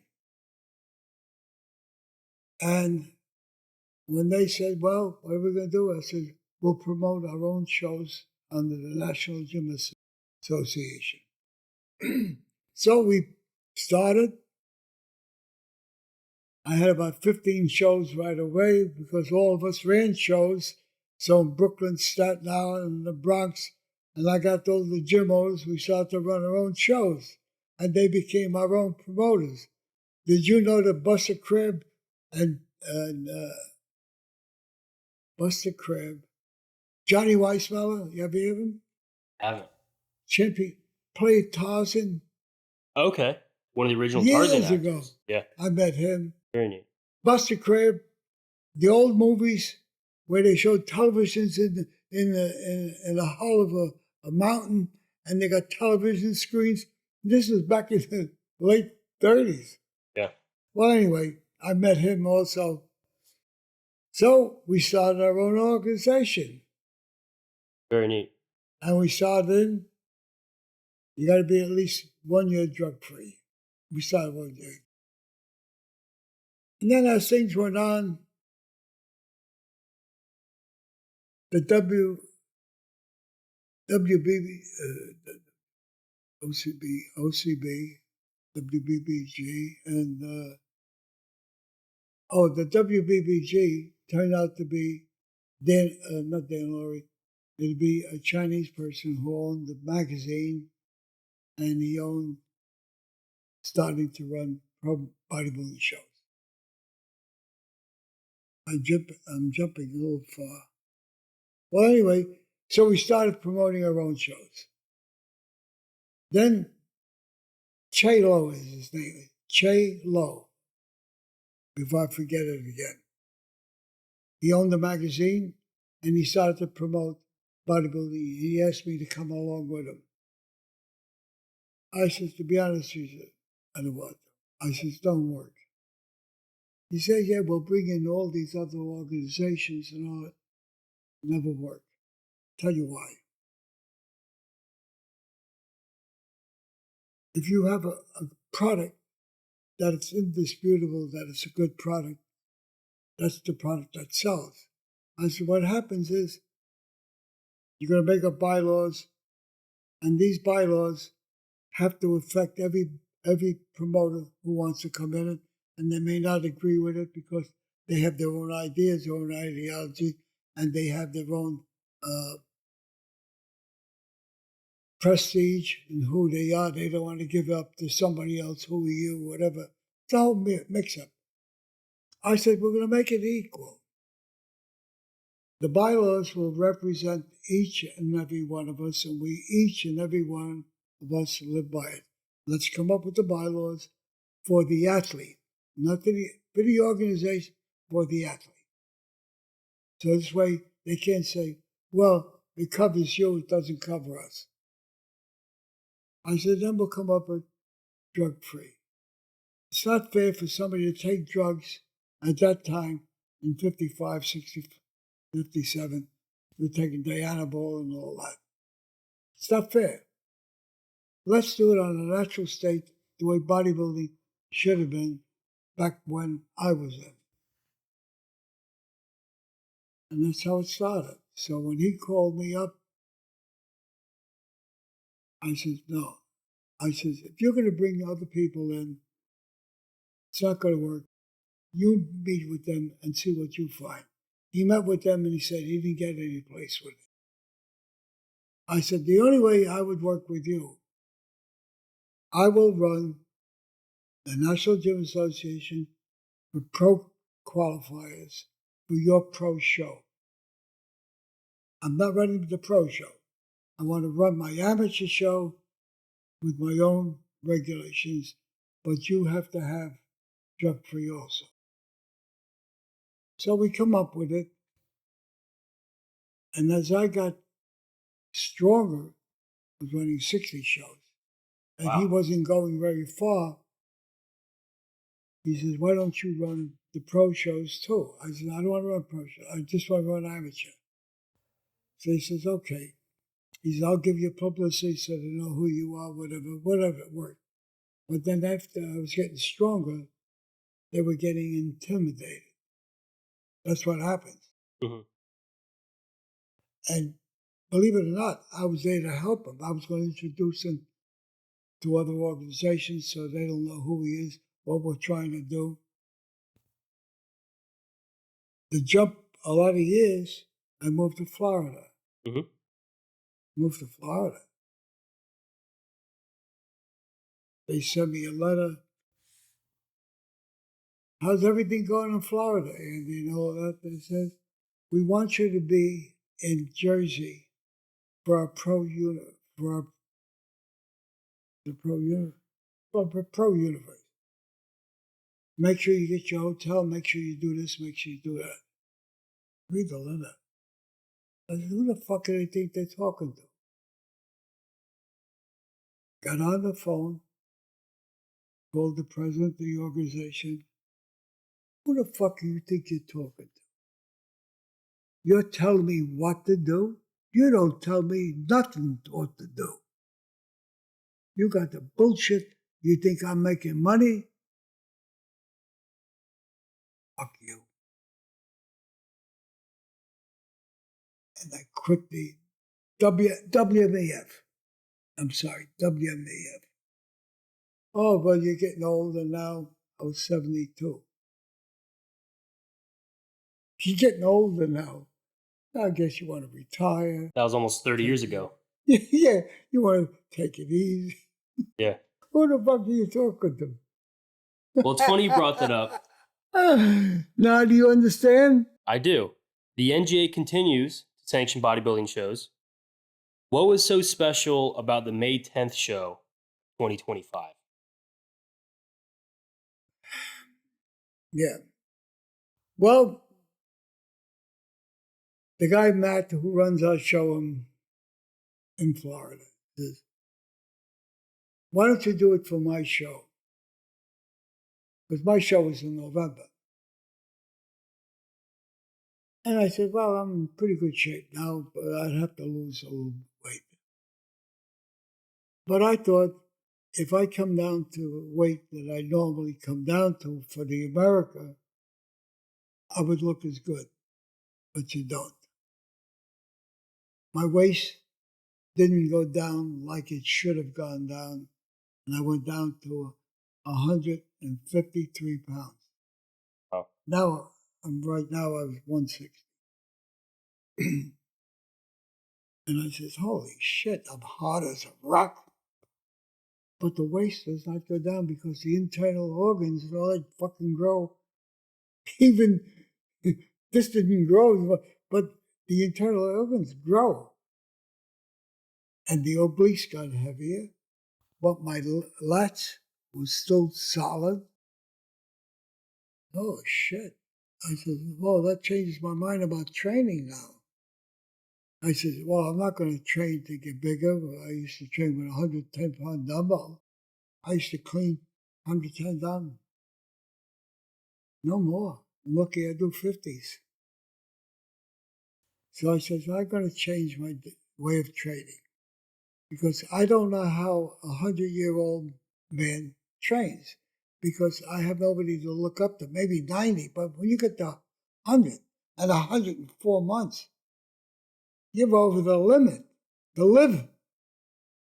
So I said, I don't know how my ligaments and tendons would respond to heavy stuff.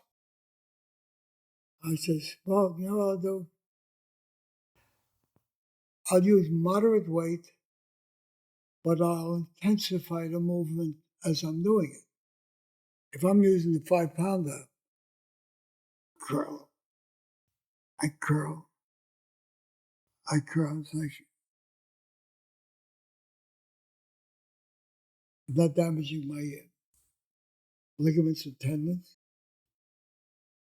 I said, that's not bad. So I'll do 25 repetitions, 20 repetitions, depending on what I'm doing. Once I start to feel tendon, I stop. When I reach the point of going into building, I'll stop. But I did a lot to pump up, and that's how I train. So when I train, people say, you're training with nothing. I said, I don't need anything to train with because I can do it just like this. Look. And I get what did the machine do? I'm doing it now. And yet I have more control of my movement. Then they say, well, you got stenosis of the neck. You shouldn't be doing any overhead presses. I get on there, lightweight, and I feel, yeah, just touch. Mine does this. Crack? You feel them? Mm-hmm. Hard, right? Yeah. I was waiting for them to crack. Huh? Mine make all snap, crackle, pops. I think shoulders. I got a little, maybe, I don't have it, but I got good range of movement, stretch out.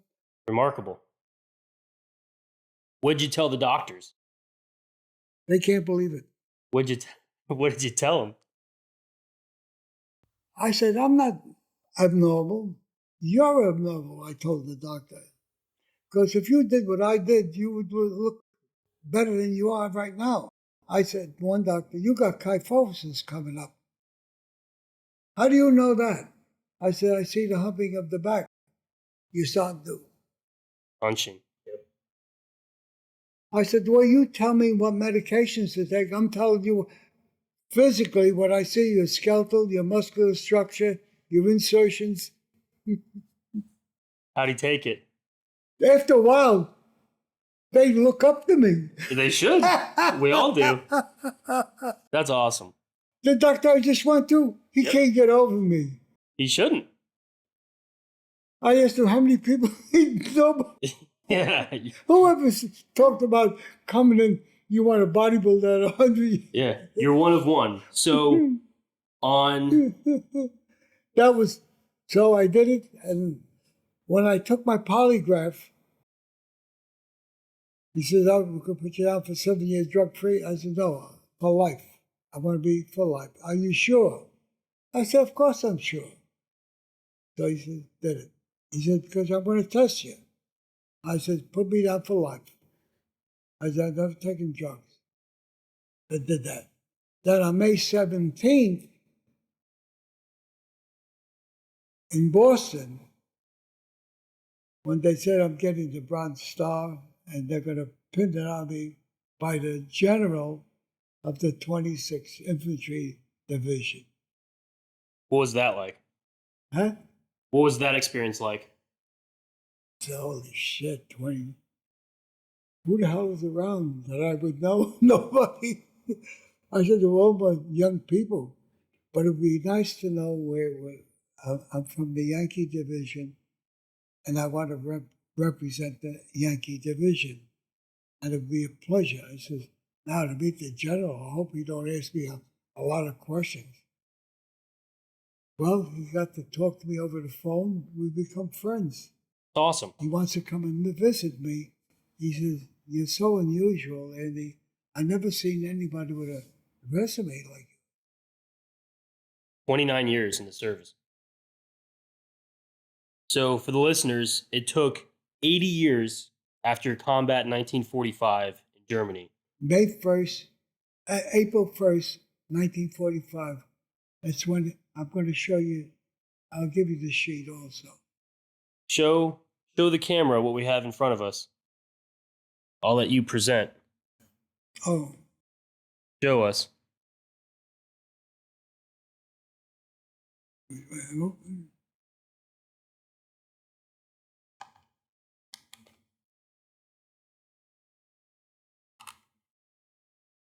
well, it is something that is overwhelming me that I didn't even know where to start because I couldn't believe I'm receiving an honor like this when so many of us have given of ourselves in World War II. There are people that claim that we're all heroes. We're not heroes. We're people who are told and were trained to do a job. And that's the job you do with discipline. General Patton was a product of being trained with no excuses other than the job you intend to do. And if you became a hero in whatever endeavor you've accomplished, we never knew what we're going to be doing at the time you have to do it, and that's who you are. So what I'm saying is, we're all heroes in our little way. We gave a little of ourselves to the country and to the service that we're in. And I'm overwhelmed about receiving this, believe me.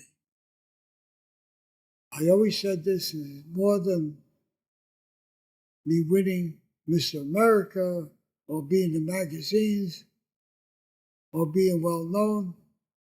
This is more important. It supersedes everything. And that's all I got to say. You're all brothers to me and always will be. We all have a lot in common. Thank you. Thank you. Couple of things left. That sound good to you? No? About the movie? Well, I had a couple questions. Go ahead. I wanted to remind everyone, your show was May 10th, 2025. You competed at 100 years old. That should make you the world's oldest competitive bodybuilder.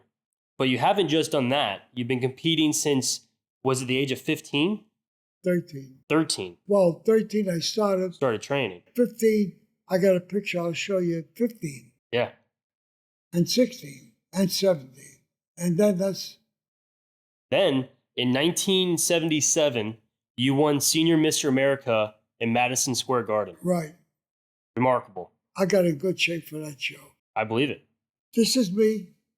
That is you. And That who's is me. underneath you? Yeah, well, let me. Yep.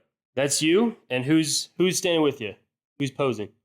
My young wife, Francine Bostinto. Yep. She's there with you. Yep. Incredible. Just to show you age, I I outlived each of the things when I was 17. When I was 48, they said forever young Andrew Bostinto. Then, then the oldest bodybuilder in the world.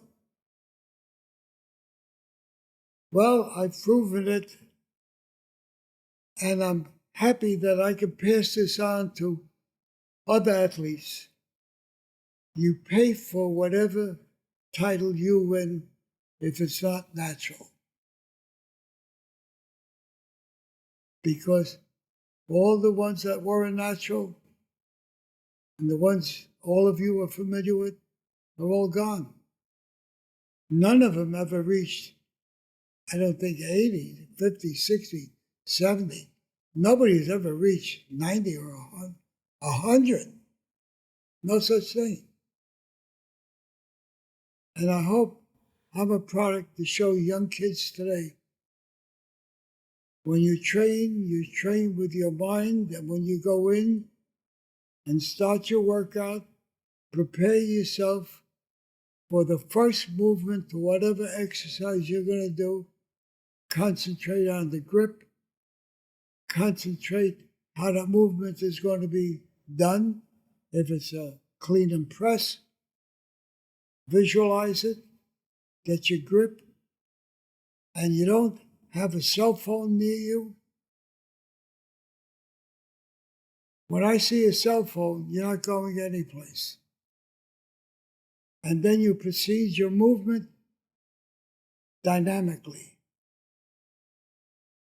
And that's the way you proceed every movement you're making and every exercise you do. You concentrate not on the muscle itself, on the muscle groups, bringing in other groups of musculatures that you can. Even if you're doing a row, you're pulling with your arms, it's true. But you stretch out your lats, you pull your lats back, and you feel the insertions around the oblique area. This is an example of what I'm talking about. It's all concentration, knowing your body, feeling your body as you're performing the specific exercise. That's it. You brought that up. Educating people has been a passion. You continue to do it through the NGA. You continue with this conversation. Something I learned about you, you lectured at Queens College for a period of time in New York. But something that really taught me was that you would volunteer and lecture to juvenile inmates in prisons. Oh, sure. Tell me about that experience. Yeah, well, I always thought about lecturing to teach people about you don't need drugs to be an athlete. And I felt as though how I grew up from nothing, I can relate with a prisoner, especially young prisoners. I could have just as well been a criminal. I don't want to go through all that again, but I chose not to. I chose working out at 13. That's something I enjoyed, I was good at, and I proceeded to have something that filled my life in a positive way, not in a negative way. That's why I grew that way and I became pretty good until I went into the Army at 18. But already at 17, I was in the magazines. I was getting well known. I was modeling. I did a lot. I felt good about myself from somebody who was nobody. And I always felt there's something within me should bring me further. And I thought of passing it on to younger people because I understand how they think and what their activities are. And at that time was music or whatever it may be. You had to control, know who you are within yourself. But that's a subject that I like to lecture on with young kids, and especially the prisoners, because I could have just as well been one of them. And that's why I have something to talk about, because I felt I can be, what would you want to say? Different path. Give them a compassion to know there's other ways of doing things without doing the wrong things. All you have to have built in you, who are you and what do you stand for? What are your priorities? What are your values? And what do you live by? What standards do you have within you that guide you? These are the questions I have to ask you. Whoever hears my speech, who are you? Was there someone that inspired you to educate the youth? Well, years later, it was Jack LaLanne, but I'm going before. A little before my time. Yeah. Jack LaLanne was a marvel. I know that he was sick at a young age, but he moved on to become one of the world's finest physical culturists or bodybuilder.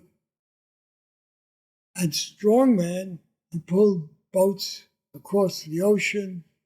He swam, pulling a boat. He's done amazing, amazing things.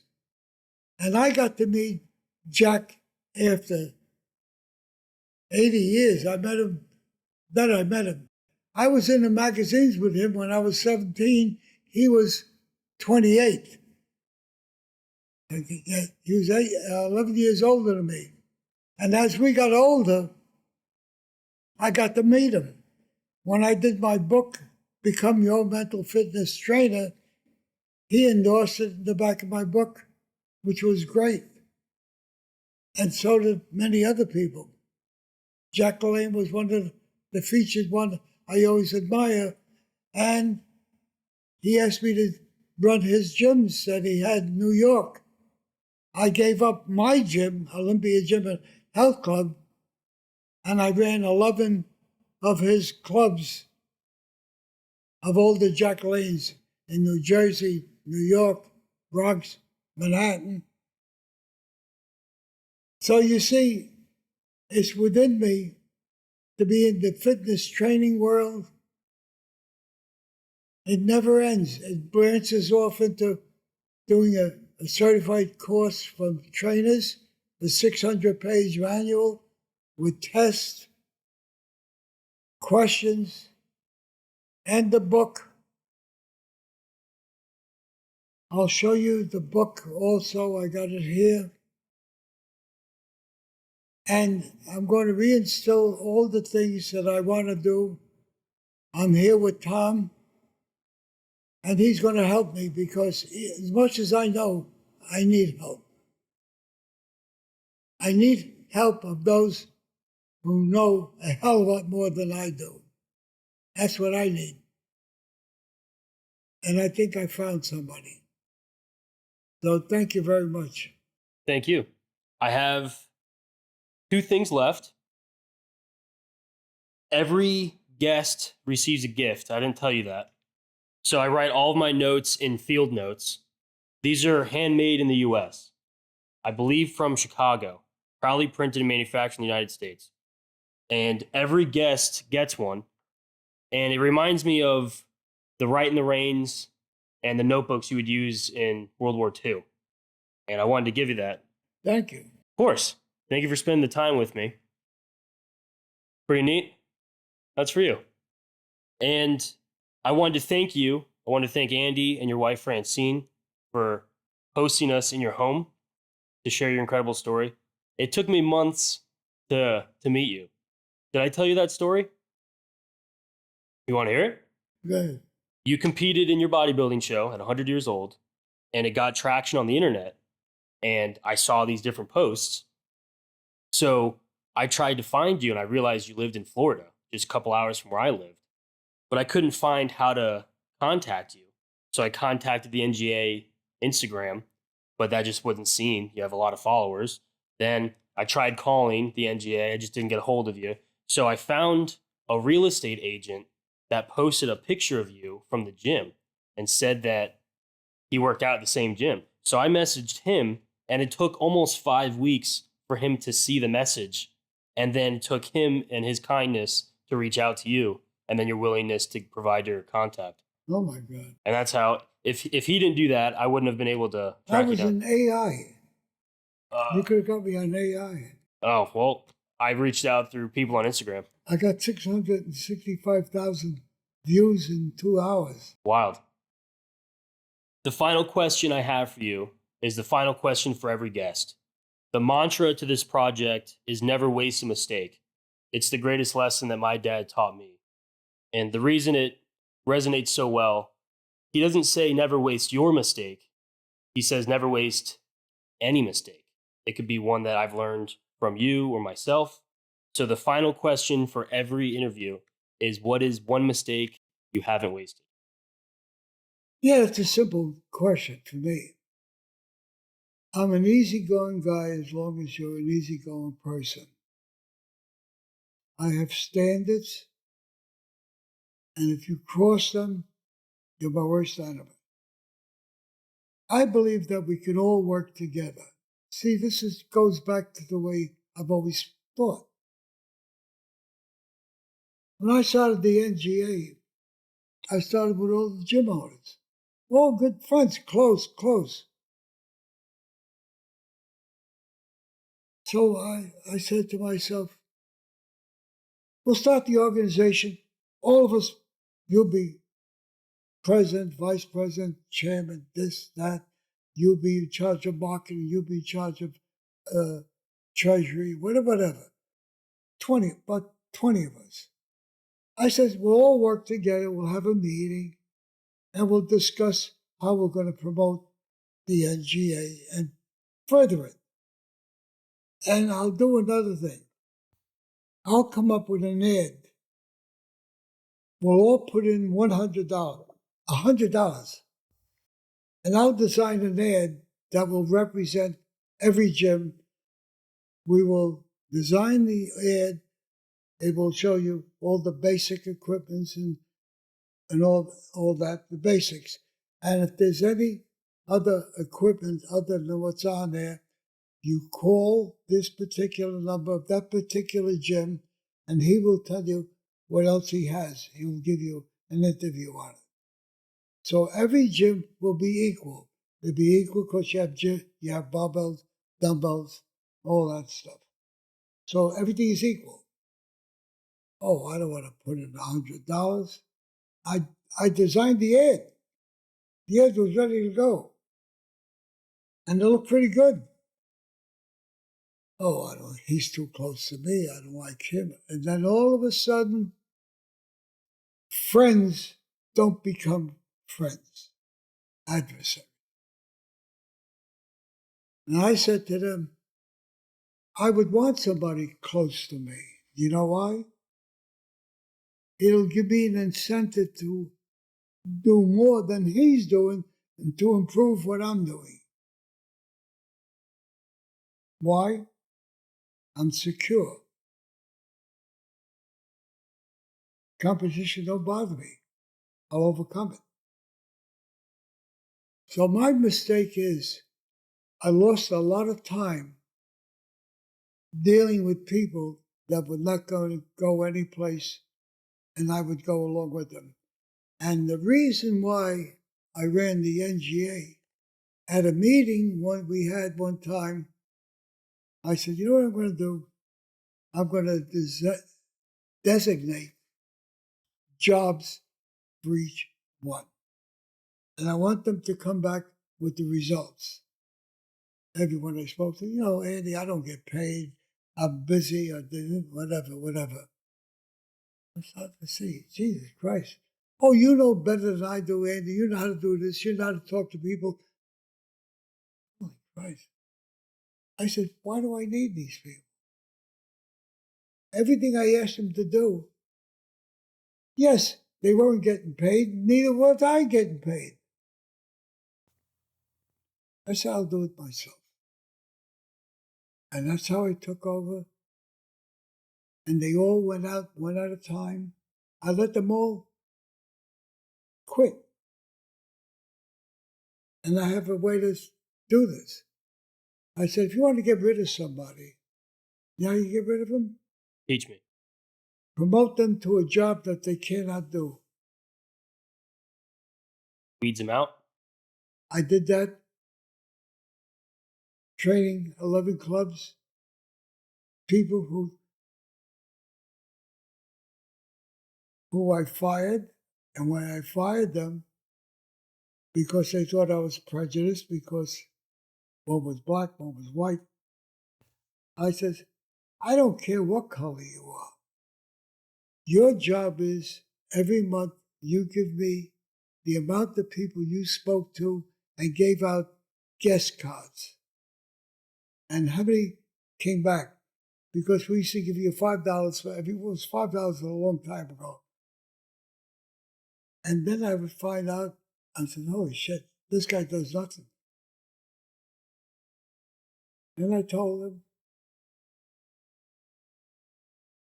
you ought to get a job in a supermarket so you don't have to answer to your members and helping them out. Just stock cans on the shelf and you don't have to talk to anybody. I said, we're in the business that you got to give service. And I used to go to every gym and talk to everybody on on the card file. And I'd look at the gym, who's not getting trained. Older people, but what? And I go over, how's the workout going? How was your program today? Did you sign the? No, I didn't. You did? What's your name? I go back, I look at your card, see his name, the trainer, and that's the one I get rid of. Yeah. I had ways of doing a lot of things. Just common sense. And I always believe that if you're paying for something, you should get the membership you want. In fact, Jack LaLanne, 1971, I came up with it. I says, why don't we have a program and have Jack LaLanne get on and demonstrate each of the exercises. So this way, it's coming back to me now. Even though a trainer had a series of exercises, even though they don't follow it, have Jack LaLanne on screen demonstrated the bench press or the curl or the tricep, whatever. What's better than that? Mm-hmm. No, it's not a good idea. We got to have trainers. I said, the only thing about trainers, you got to be really into being a trainer. You can't be around chewing on an apple or sitting down while you're training them. I gave all the negatives. They turned it down. And that's with Jack LaLanne. So I was ahead of everybody all the time. In my gym, if you lift the weight, that's where you put it back. If it's too heavy for you, you should lift it off the rack.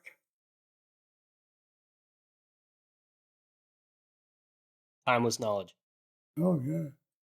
Because 100-pound dumbbells, they would try to do it, not put it back. Never happened with me. Anyway. Andy, 71 years separate the two of us. This has been one of the greatest conversations I've ever had. I'm incredibly grateful. Great American, the greatest conversation. Yeah. I really want to appreciate. I want to thank you. Well, I just hope it's appreciated. Thank you. Thank you for your service. I just hope that I can do something more than I've done. It isn't that it's an ego. It's something within me. It's like ambition. At my age. Still got it. Never lost it. I haven't lost it. I don't want to lose it. Keep going. I will know when I get old. I will know it. How old do you feel? Physically, I'm fine. Fucking knees are gone. Head is gone. That's gone. That's gone. How do I work out? How? I limp to the gym. The body's in good shape. Don't know. Something drives something. My wife thinks I may have an ego. No, it's not an ego. I don't have people call me. I enjoy being myself, or somebody I can talk to, a veteran. Veterans I talk to. Or people who stop me in my hat, if they want to talk to me, I give them one of my cards. You know my card? I don't have one yet. Oh, shit. I'll get I'll one. get the new one. I'll get one. I got a bunch of them. I got now.